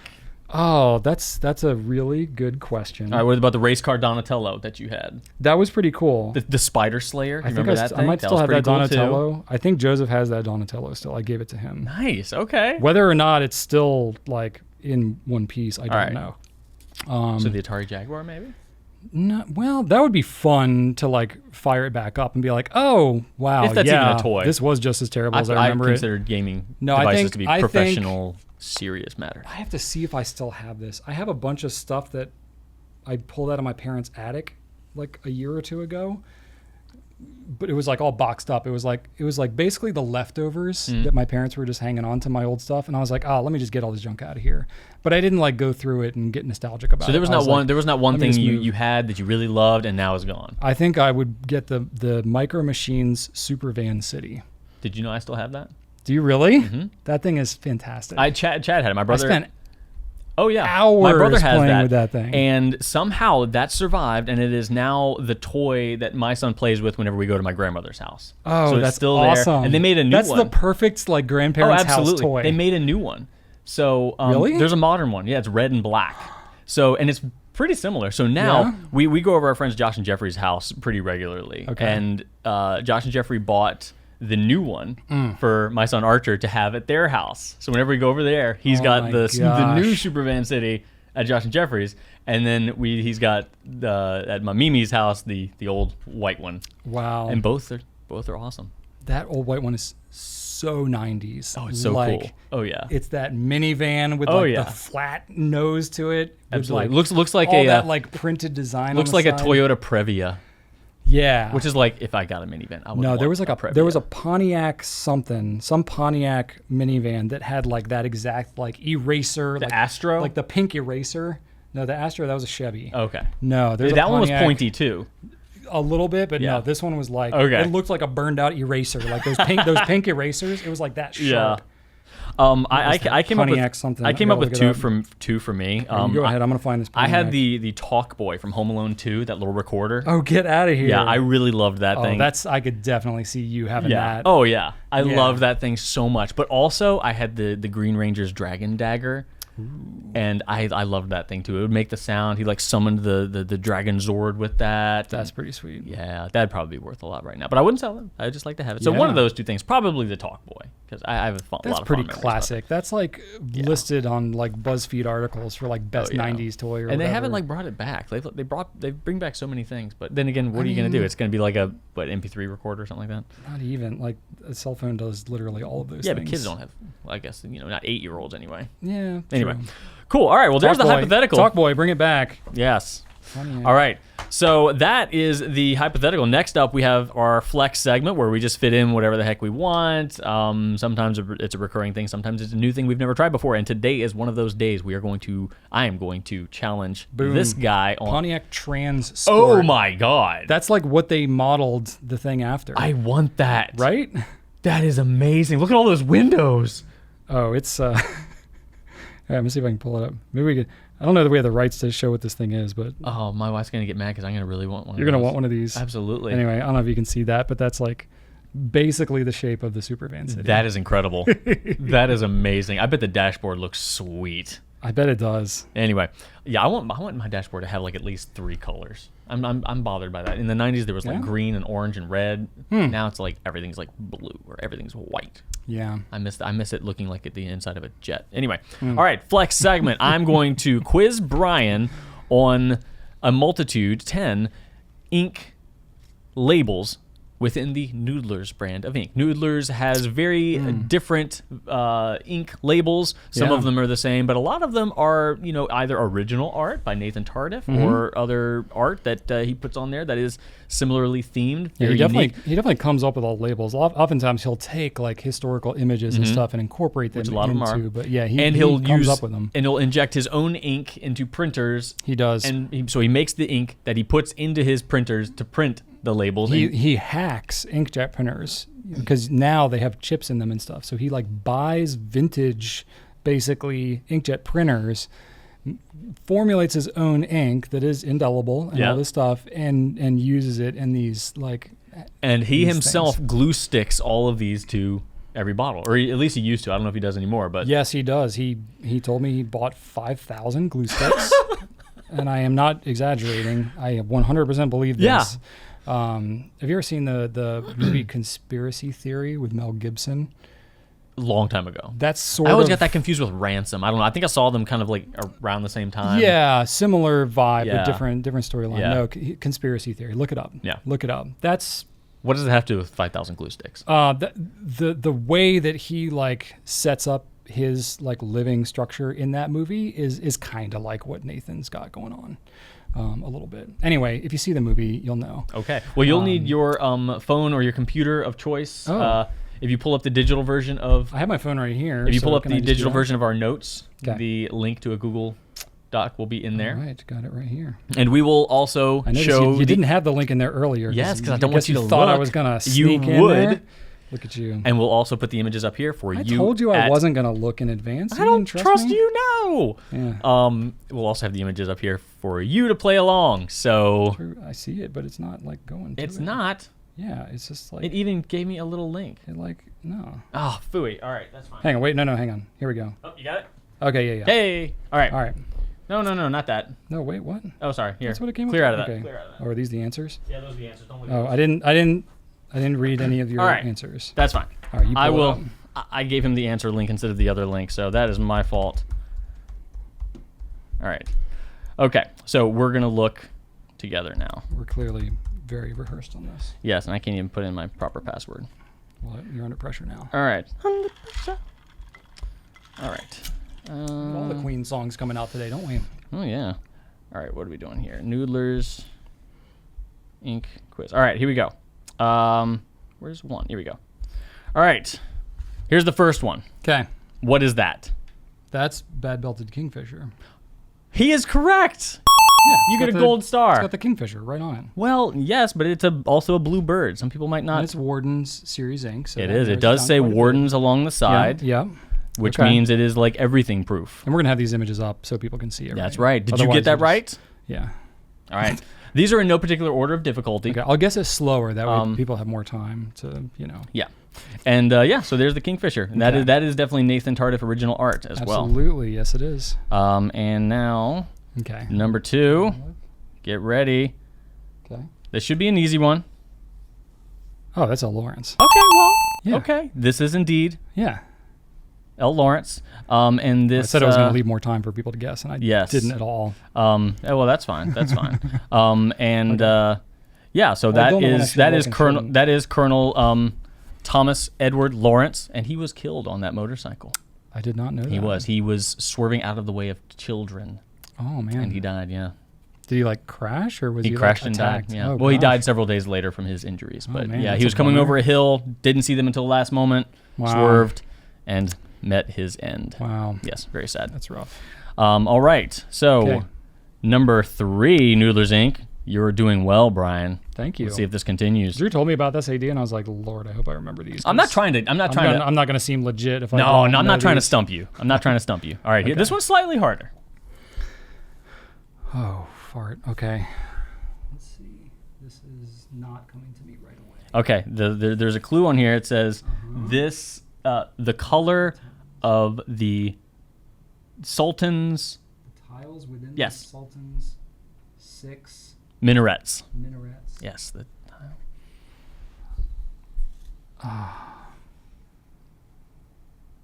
Shoot.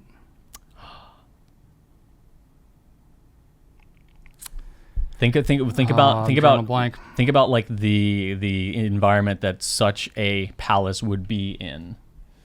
Mm-hmm. There's a clue as to the location and the name of the ink.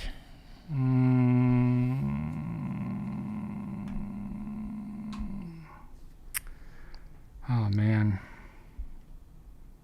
I might have to call it on this one. All right, this It's not coming to is me. Ottoman Azure. Ah. Yes. Okay. And this is the Yeah. I should have this known that. is the Sultan Ahmed Mosque, also known as the Blue Mosque in Istanbul, Turkey. Not the Taj Mahal. Okay. At a glance, I it's knew like, it wasn't a Taj Yeah, Mahal. at a glance, I it's knew like, it wasn't it's a got Taj Mahal. pillars. It's a thing. Like, yeah. It's, Yeah, I was thinking like, is that Russia? Because I know he did a Russian series of ink. I was like, no. I was like, it's not India. Yeah, Ottoman Yep. Azure. All right. Gosh. Well, hey, you were Yeah. doing great. Okay, thank you. It's gonna I be- am human after all. There we go. All right. I haven't looked at some of these bottles in a long time. Okay, number 4. All right, let's do it. Skadoosh. Oh gosh. I know. You know what? This image is the one I saw that made me think, oh my gosh, I don't know what this is. I should do a thing about it because I didn't know this one either. But it looks super cool. It's really detailed. Obviously, there's some meaning there. A lot of meaning there. Definitely. Lots of coats of arms. Yes, one might even say heraldry. That sounds like a clue, but I don't. No, it's not. It's literally that's what That's what it means. yeah, the study of coats of arms is Specialty issue. heraldry. I want to say. I didn't know this one at all. I was like, is this new? Why haven't I ever seen this? But I actually have seen it. what We've is sold it it? for quite a long time. Is it a Russian ink? There's one that's like bright green. Which one is that? You're close, but not close at all. Okay. Ha! Maybe I'm thinking of like St. Patty's Ire. Ooh. Is that it? No. Do you want to know? I don't know. Okay. I don't know. It is Russian, but not a part of the Russian inks because this is Noodler's Zhivago. Huh. Okay. Right, I didn't know. So this You know what the problem is, Drew? Like most of these inks, when we use them, like we use samples. Like we're using samples. So I'm not actually looking at the bottles that often. But a lot of them are really cool, and I wanted to draw attention to it. Okay. So that is the greater coat of arms of the Russian Empire as it existed in the early 1900s when Dr. Zhivago took place. It was written in the 50s by Boris Pasternak, but the movie took place during the Russian Empire's final decade. And that's the greater coat of arms. There are several versions of the coat of arms, a mid one, but that's the big, crazy detailed one. Cool. Fascinating, right? I have a fun story about Dr. Zhivago, the movie. Tell me. So that is Rachel's dad is like a big movie buff. Oh. And his favorite movie of all time is Dr. Zhivago. Rachel and I, she saw it when she was like younger. But it's like it's not a kid's movie, you know. No, I wonder, was that a 2 VHS movie? It's a 2-parter. Yeah. We had it. I never watched it though. So Rachel and I were newly married. We had this newfangled subscription called Netflix. Oh, with the discs. With the DVDs. Netflix streaming was not a thing yet. And we had no cable or anything. So, we did the Netflix DVD thing. So we would get like Scrubs and like our favorite TV shows That's how we first watched DVD. That's how we first watched Office. Yeah, exactly. So we were doing that and we got Dr. Zhivago. Cool. Well, here's the thing. When they mail you these DVDs, they don't mail you the cases. You just get the disc. Yeah, it's just like a paper sleeve. Yeah, and so I put the disc in what I thought was disc 1. And we start watching it. And it's like a train, and it's kind of going along. And you know how sometimes these older movies, they got like a whole bunch of stuff that goes on, and then the credits kind of start, and there's music with credits that go on forever. So I'm like, okay, like cool, old movie, like the credits are going to kick in here soon.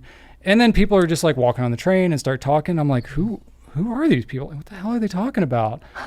Are the credits coming? And we're like watching for kind of a while to like, it's kind of been a while. Like they just really just went right into this movie. And we're like, well, I guess, I don't know, maybe that's just how they used to do it. And then like an hour goes by, and then the end credits go. You watched the whole thing? We watched the entire second disc. Oh my God. Thinking it was the first disc. Oh wow. And then when the credits roll, we were like, wait a minute. We're like, this is supposed to be like a 3-hour movie. Oh my gosh. So I have not yet rewatched Dr. Zhivago. So I've only seen it once, and it was like Tarantino style. Like I watched the back half of it first, and then literally the whole second disc, which was actually the first, we were just like, oh, that's who that is. Nice. And it was just like forehead smacking for like 2 straight hours as we were like realizing what a dingbat move I had done. We did the same thing. We watched, not the same thing, but another Netflix mail disc moment. We watched Spy Game with Robert Redford and Brad Pitt. Ooh. Totally forgot about it. It was just not memorable as a movie at all. Rented it a second time, watched it. We're like, seems a little familiar. Got about 20 minutes in, we're like, we've seen this before. And then now I still, even watching it 2.5 times in, I still don't remember what it's about. All right, number 5. It must have been that good. It's not. Some powerhouse names to have a movie that forgettable. Right? Kind of like Monuments Men. Remember that? Like everybody was in it, but it was totally a forgettable movie. Yep. It's fine. Very forgettable. Yep. Next up. Oh my gosh. Oh, I know this one. I know you've seen it. Borealis Black. Right? Oh, bing, bing. Yeah? Okay. Well done. Yes. And as many of you know, Borealis Black was intended to be somewhat of a analog to Aurora Black, which was a very, very popular. It was known as like one of the wettest writing inks of the time. Yep. And Nathan was like, "Well, I'll make Aurora, a really wet Borealis, black ink too." Yeah. Except this one has permanence to it. Yep. Okay. Well done, Brian. You're on the upswing now, making a comeback. Okay. Number 6. Surviving myself. Okay. Oh gosh. We've got a mesa of some kind. Native American gentleman.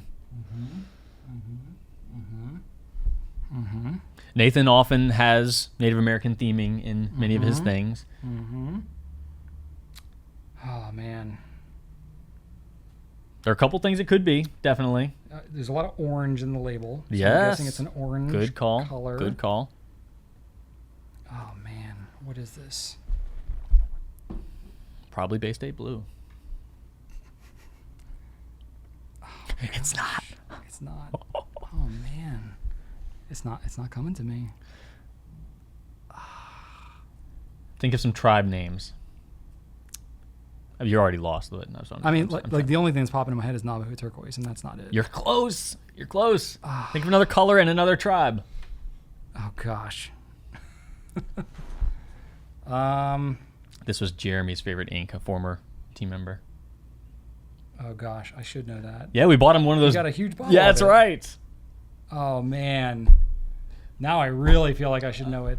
Dang it! What was that color? This was Apache Sunset. Apache Sunset. Or as Jeremy said, Apache. I love that color too. I know. I thought this was an easy one. I think that's in my favorite colors set that we have online. Oh no! But again, I never look at the bottle. For shame. I know. I just think it's a pretty one. It's a pretty one. Yeah, that's right. Man, wow. I'm realizing how long it's been since I've really studied some of these bottles. You get another chance. Hey, we've still got 4 more. All right, number 7. Okay. All right. You ready? Yep. Feeling good? All right. All right, let's do it. Boom. Yeah. Habanero. Cayenne. Habanero is different. That's like habanero is kind of lumpy. Yeah, but it does have pictures of habanero. But those, it's like the Sailor habanero. That one's like, yeah, exactly. It shows a picture. That's why habanero jumped right in my mind. Oh no, Sailor ruined you. On the Sailor Too Hot habanero pen on the finial, it shows like a pepper, but like habaneros are not shaped like that. No, they're little lumpy, little pumpkin looking. Yes, things. lumpy little pumpkins. Little lumpy pumpkins. All right, so if you got cayenne, you were right. Okay. Yeah, all right. I was close. Yeah, you had the right idea. All right, number 8. Okay. I didn't know this one either. This is a hard one. It's like an owl. It is an owl. I'm looking right at you. It's staring into my soul. Exactly. That's what owls do. Owl. Something. This one's going to be hard. I didn't know this one. Themed one? I asked Micah. He got it right. Really? But Micah's like obsessed with Noodler, so. Huh. Oh, gosh. What is owl themed? Don't look too deep. Does it have anything to do with owls? Pretty much no. Well, kinda. Okay. Can you tell me what color? Like, it's green. It's a green. That doesn't help me. Well, then why'd you ask? Because I thought it might help me. I want to say like... I keep want to say Black Forest because that's the Lamy that's on my brain now. Forest? Forest something. Something Forest. Forrest Gump. No. That's actually really, really close. Why can't I remember this? Forest Green? Yes! Forest Green. Yes! That's just a Noodler's ink I don't think about very much. I love the color, but I have never seen this label. I gotta be honest, I don't remember this label I've at all. never seen this. I never saw this. I never saw Zhivago. Those totally trip me up. Yep. Yeah, but it's an owl. All right, I appreciate the alley-oop on that one. Alley-oop? Hey-o! Hey! All right, number 9. I don't know what it is, but it reminds me of The Never-Ending Story. Oh, goodness. Which brings me back to my childhood. So you were the first. You had this ink before we carried it. Mm-hmm. I think. No, maybe not. Actually. Oh, is this Blue Upon the Plains of Abraham? No, that's what I'm thinking of. I was wrong. But that's not the right That's not label. this one. No, That's sorry. I was thinking about that one. That's what the clue was, but no, you didn't. Close though. All right, literally, what are we looking at here? It looks like a lake. Right, but what's scene. all right, but purple mountains. Purple. Purple. Say the thing again. Purple mountain. Yes. Majesty. Yes. Purple Mountain Majesty. Yes, technically Majesties. Purple Mountain Majesties. Purple Mountains Majesty. Mountain Majesties. Purple yes. Mountain Majesties. Yes, there you go. Like the song. Yeah, like America the Beautiful. America the Beautiful. Yeah. Yeah, I should know the difference between those two, but I don't. I think you did. All right, we are down to the last one. Last one. All right. Let's see if I can do it. Ba-boom.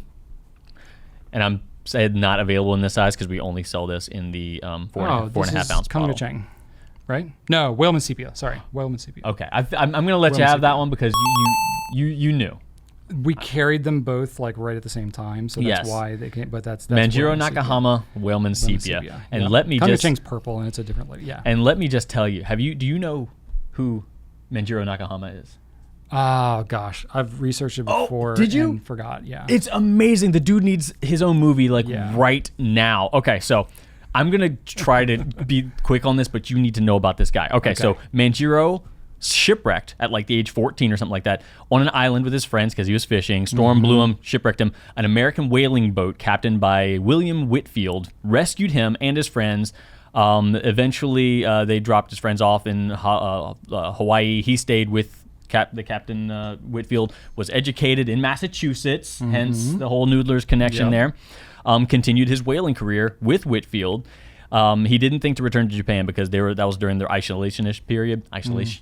Isolationist period, and leaving the country was punishable by death. So he's like, I don't think I can go back there. I'm cool. So he instead said, okay, there's a gold rush going on in California. Let me do that thing. Went over there, mined some gold, made like $600, which is a big deal. And like, so he's already encountering things that no Japanese person has encountered at that time, like with America, like a big part of American history there.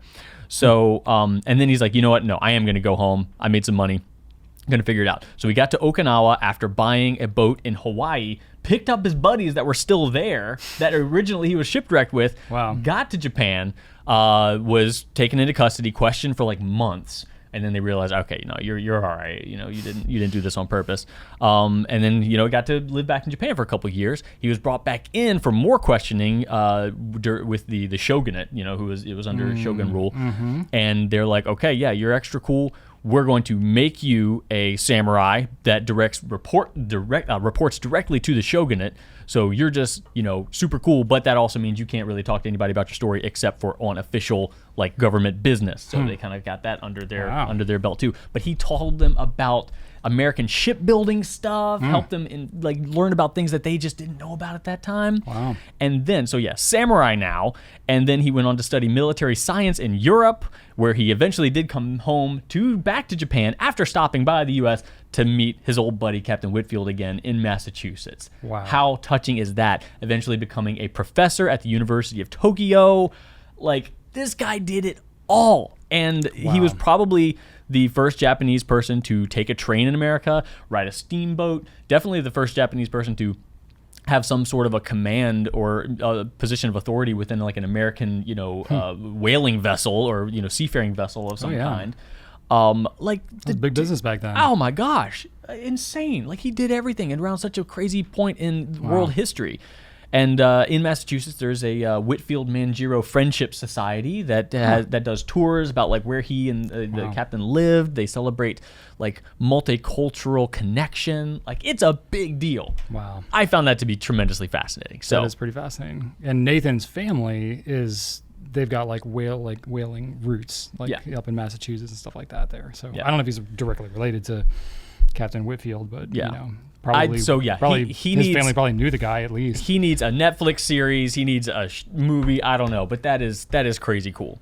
So there you go, Manjiro. I hear stories like that, and I'm like, what am I doing? Like, why am I not a samurai? There's like so much like that happened to that guy. Like that's crazy. And there's more too. Like that is like just the surface. Wow. Yeah, this guy was crazy, crazy amazing. Wow. All right. Cool. All right. So that's that. Cool. So that's all the like official pen business stuff to talk about. We can just talk a little bit about some of our own personal stuff. Yeah, what's happening? So Drew, you just had some things happen. Yeah, I went to the Raleigh or the Triangle Pen Show. It's the pen show in Raleigh, North Carolina that they call the Triangle Pen Show. Was this the first pen show that's happened this year? I think so. Yeah, I think so. I'm not aware of another one. It's normally not a super busy pen show. It's a relatively small show, but this one was for that show very busy. Because you've been to the show before. You've been in other years. Yeah, like last I haven't. I've been there the last 3 times. I think this is my 4th trip there. Really? You've been there 4 times? Wow. It's pretty accessible. It's just 3-hour drive south. Yeah. So yeah, it was pretty hopping, but it was nice to see some pen friends, make some new ones. I went to a restaurant that sold burgers and sushi, so that was definitely interesting. Huh. Yep. So it was called like as 2 separate items, it was called Cowfish. Like burgers with sushi on it. They had sushi rolls with burger stuff in them. Oh, interesting. Yeah, that seemed nasty. I don't think anybody got those. No. Oh. But one person did get. I feel like that wouldn't be cool. Yeah, no, it doesn't sound cool. But that was definitely interesting. Yeah. Definitely interesting. So yeah, and I had a really awkward interaction that just really defined me as a human being that I think you might enjoy laughing at. Like awkward, like you awkward? Oh, absolutely. Oh, okay, absolutely. Cool. Yeah, so tell us all about it. Let's flash back to 2005 when my wife moved in with me in Richmond. We drove her car from Florida to Richmond, and it exploded in Georgia. Yes. So when we got towed, the gentleman who was towing our car was, in retrospectively, obviously from Puerto Rico, and he had a flag hanging from his rearview mirror. Mm-hmm. And in my ignorance, I was like, "Oh, you from Texas?"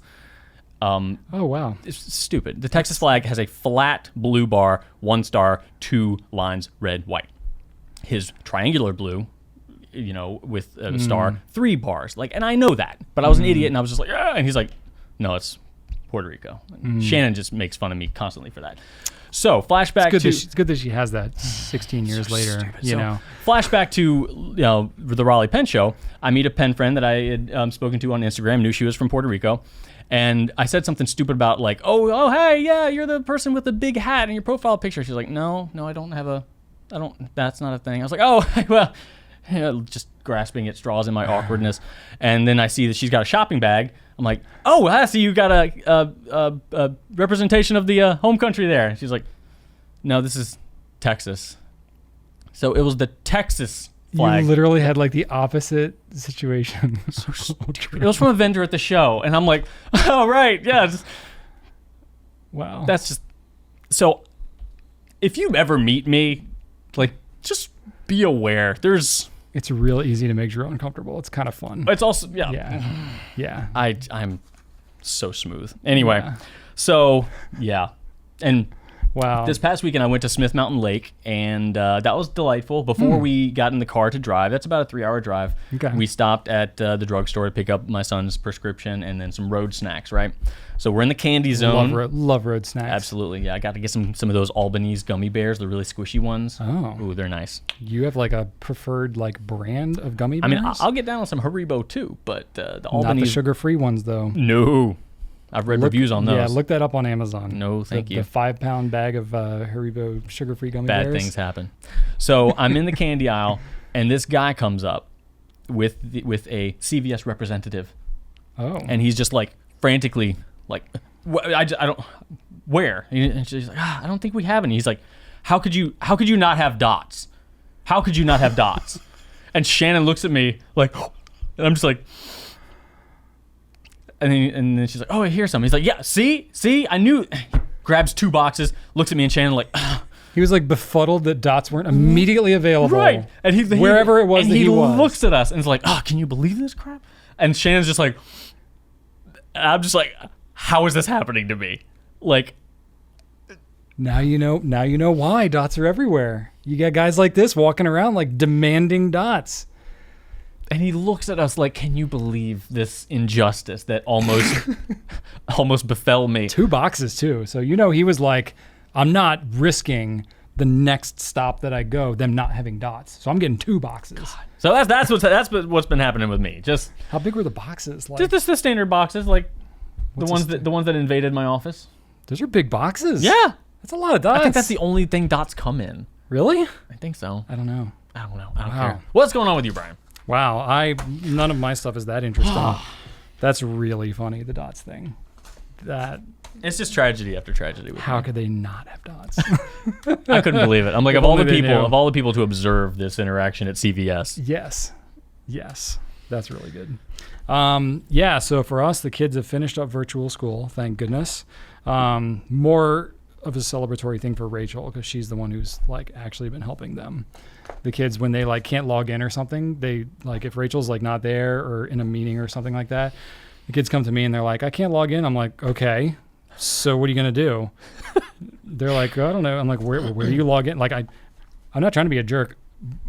It's part of a dad instinct of mine. I was like, I'm gonna empower my kids to fix their own problems. I don't have all the answers. Yeah. So I'm like, well, I don't know. What do you expect me to just do it? I don't know. I'm not logging in school every day. You're the one doing it.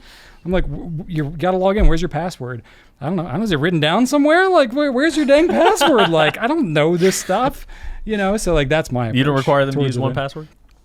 No, they don't have it. Well, it's on a Chromebook and it's a whole thing. Yeah. So but they come to me. So they know not to come to dad because dad doesn't actually solve their problem. Dad just cranks up the intensity for them to then go solve their own problem. But anyway, so it's much easier for Rachel now. But now it's the kids are just we're yay, virtual school's over. But now it's oh wait, we have 2 feral children for the next 3 months. what are we going to do so they don't just like melt into their devices for the next 3 months? Give them a bag of apples. Send them upstairs. I know, right? That's kind of true.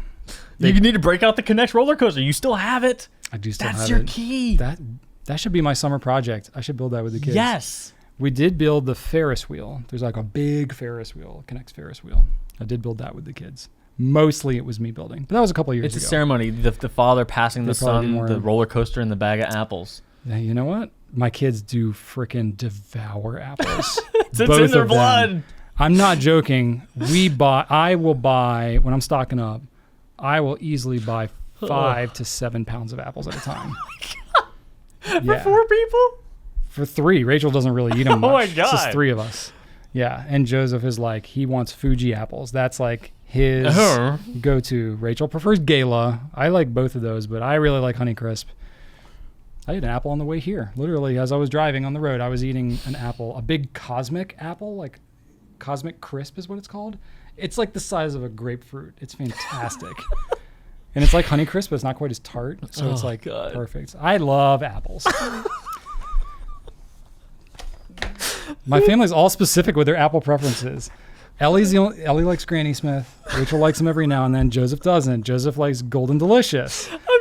So like I gotta like inventory like our apples and like ration them, and like I have to hide apples in like back parts of the fridge so that I have them when I want, because my kids will devour any apples that they see. I'm just getting a flashback, like when you were talking about your utilitarian approach to food. I just got a flashback of like the bowl of random meat and things you would bring into the conference room when we would have meetings back here. I had a bowl of meat for lunch today. He would walk in, he'd come into like a meeting. No one's eating. Brian would have this giant bowl with like... with like lunch meat and stuff. Yeah, just a pile of lunch meat. And you'd have a salad kind of in there at the same time. It wasn't a thing. It was just a series of different food items all put into a bowl. But it was absolutely utilitarian. I'd have some cheese in there. I'd have, Yes, there was no rhyme or reason to it. It was sustenance. Yeah. Just like, this will be effective in not making me hungry any longer. Yeah, basically. It was the apple kid in the conference room. Yeah, that's like the modern version of that. Yes. Yeah. That, or I used to have like a salad that was like, it was in a barrel. Back when I was like really eating healthy. Yeah, I would get like a gigantic bowl, and I would be eating a salad for 45 straight minutes. Like my jaw would actually cramp because I'd be just chewing for 45 straight minutes. That's why I gave up on the salad. It was just like, but I could like prep the salad on Sunday night and like put it in different containers, and then each day I had like a salad good to go. I'm sorry. I do this like deconstructed stuffed pepper thing. It's like our family's go-to meal. So I do like one pan, cast iron pan. I'm sure all you wanted to know this. But if you're watching this far, you definitely don't have anything better to do. So you can listen to me talk about my meal. But we'll do bell pepper, like usually like a ground bison or ground beef. And then we'll have onion, stuff like that. And then like do some like taco seasoning, stuff like that in there. And black beans, pinto beans. So it's like, if you have like a stuffed bell pepper kind of thing, but like stuffed bell peppers, like what's the friggin' point? Like you cut them up anyway. You got to cook them for like 40 minutes in the oven. I'm like, I'm just going to throw all this in a dang pan. So I make like 3 pounds of meat like all at a time. So we have a bunch of leftovers, and it makes great lunches. Reheated. So I literally had a bowl of like random like meat stuff and a gigantic apple. That was my lunch today. That's what's fueling me right now. I don't know if I should be thankful or upset at that. It's really funny that you know me that long and like not that much has changed. I'm still wearing cargo shorts. I still play with toys, which is gonna get onto. Yeah, we haven't gotten into my thing. That actually is the next topic, so we'll segue that. Well, Compnay Updates. Oh no, you are. You are. So I got. What's happening with Brian? I did get some new puzzles, so I'm at the point now. I have some various obsessive hobbies: woodworking, fountain pens, puzzles, and I got some new puzzles. It's at the point now where I bought like most of the standard puzzles and stuff. I have I don't remember the exact count. I want to say it's around 140 puzzles at this point. Many of them are just different configurations and things like that. And where does Rachel allow you to keep these? I have them stowed away in different parts. Actually, I have a lot of them in my closet. Okay. Because there's plenty of them strewn about the house as well. My kids also pick them up and like mess them up and then leave them in random places. Yeah, the apple is not falling far from the tree on that one. The giant grapefruit apple. So yeah, I just got some new puzzles. So I've talked about Rubik's cubes and stuff like that before, and I thought I would just show some of the other ones that would probably break your brain a little bit. That's not Rubik's. This is called the conjoined 3x3. A 3 cube conjoined 3x3. So like you can't turn it in the same way. So actually it uses completely different algorithms than a regular 3x3 because it's what's called bandaged. So if you ever have a part of a cube that you can't turn, so like this part in the middle here, like can't turn. So you have to solve it in different ways. So I've almost solved it, but the last part in the middle there, I just have a few left to solve, and I haven't quite gotten there. So I'm working on that one. That upsets me greatly. Yeah, this one will upset you a little more maybe. So this is a conjoined 3x3, but it's asymmetric. So the pieces are not all the same size as it goes across. You can see there. And it's mirrored too. So like the color is all the same, which actually it seems harder, but it's actually easier because can be multiples of the same piece. But yeah, you got the same bandaging going on there. Except that it can be, you don't have color to use like which piece should go where, so you have to use the size to help understand. So it's similar algorithms. It actually would solve very similarly, but it just looks really cool. So I like these because they're fun and they look really complicated, but they're not so bad.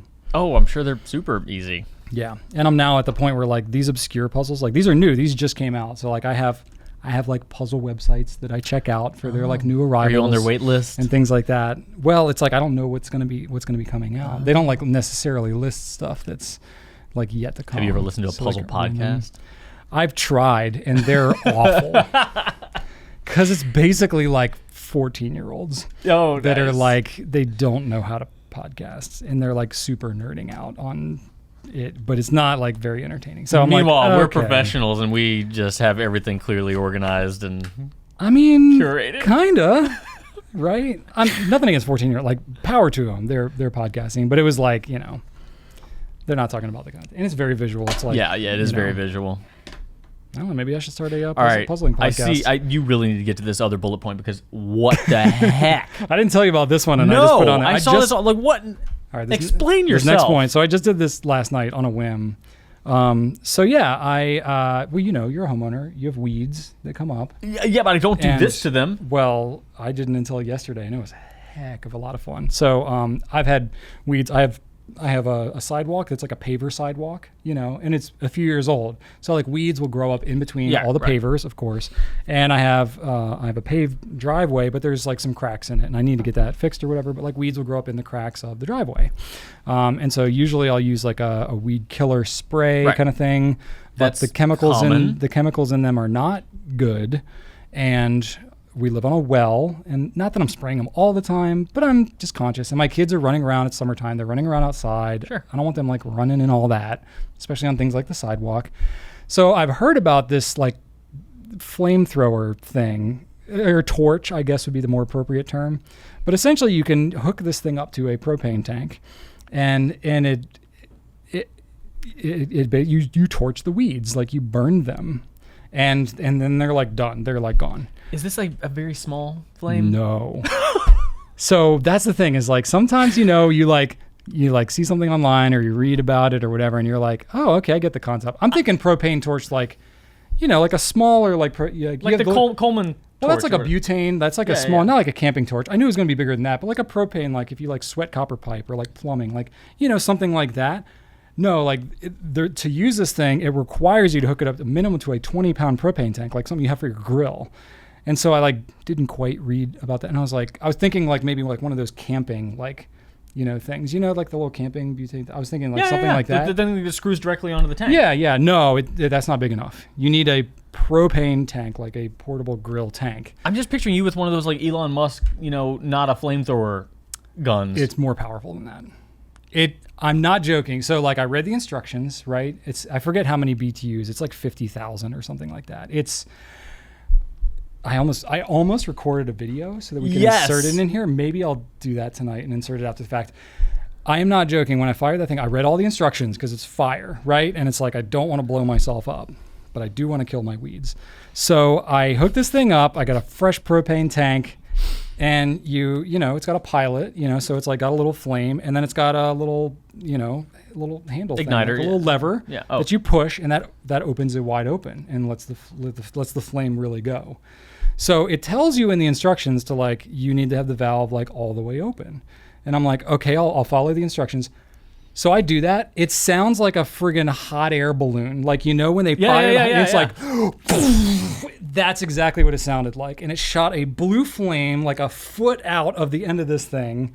And I was like, wow. And it was loud.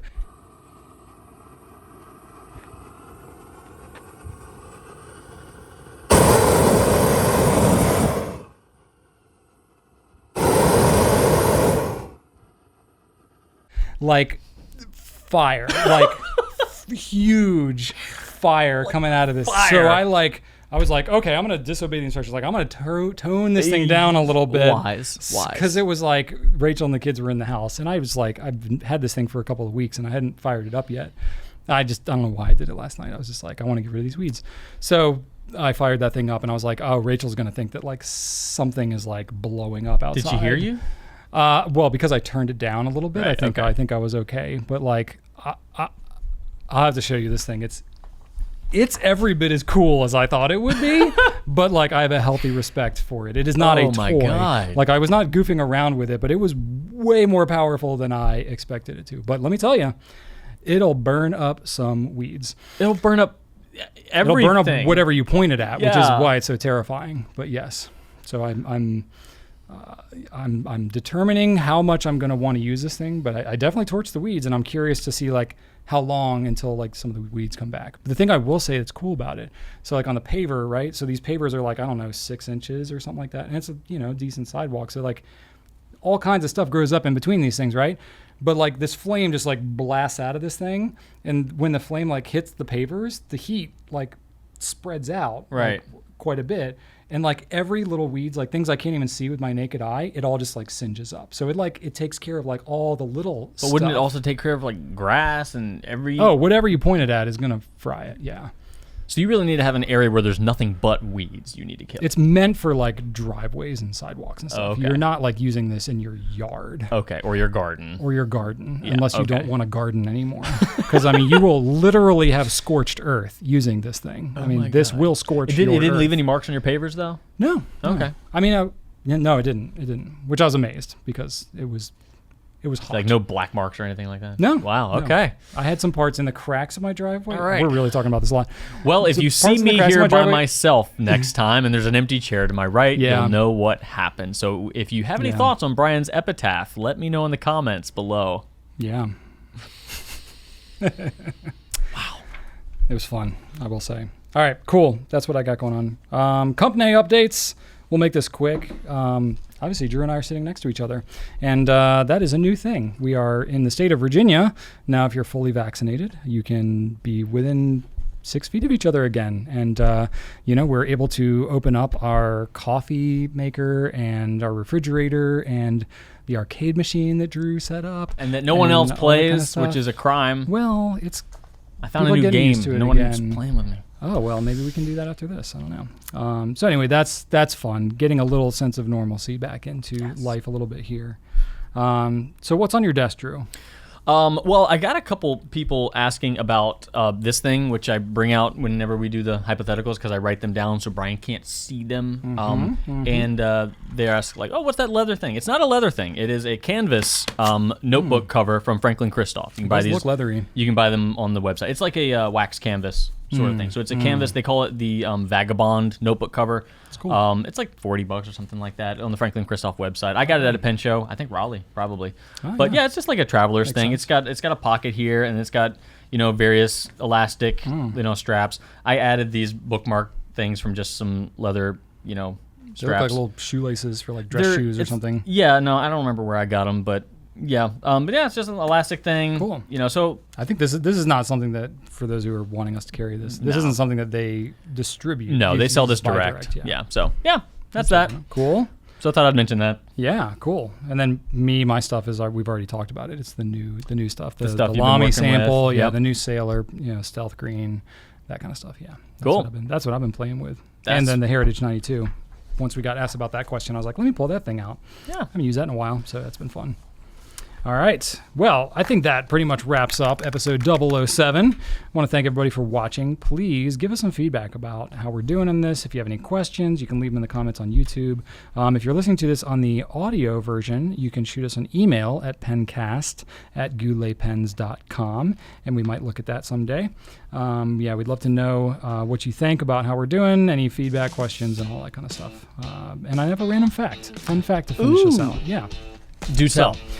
This is not related to anything that we've talked about so far, but did you know that copper and brass doorknobs are self-disinfecting? So copper and its alloys, such as brass, have long been popular materials for manufacturing doorknobs, and there are some pens made out of these materials too.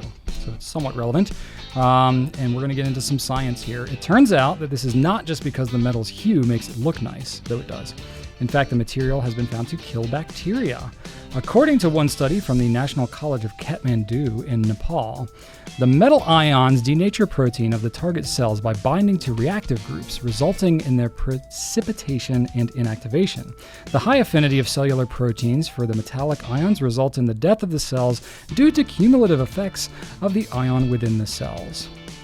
So in other words, copper sterilizes the bacteria that can build up from all those potentially unwashed hands that grip it. So this also applies to pens. So basically, if you want to carry around a pen that you're okay with other people using, copper or brass pen is a great option because it is self-disinfecting. I wonder if we look back at the sales of our, brass pens right when the pandemic began, if we Good question. Good question. I mean, copper and brass pens have their niche. They do. They are pretty popular. They do. And usually copper is more popular than brass for us. Well, thank you for that. There you go. Enjoy. Science. Thank you, everybody. We will see you next time for episode 008. The thing that I will say is we are looking to record these more regularly. We're going to start doing them, I'll say weekly, but we have a bunch of outages and some trips and stuff that we'll be on with our families, but we aspire to do it more regularly. So it'll probably be more mid-August when we start doing it every week, but we're going to start doing it more than every other week. And hopefully soon. Shorter. But maybe not. We'll see. That's the experiment. We're if we go 2 weeks, we have a lot to talk about. Maybe if we do it more often, there's less to talk about, but maybe not. We'll find out. There we go. Have a great couple of weeks, everybody. We'll see you next time. Right on.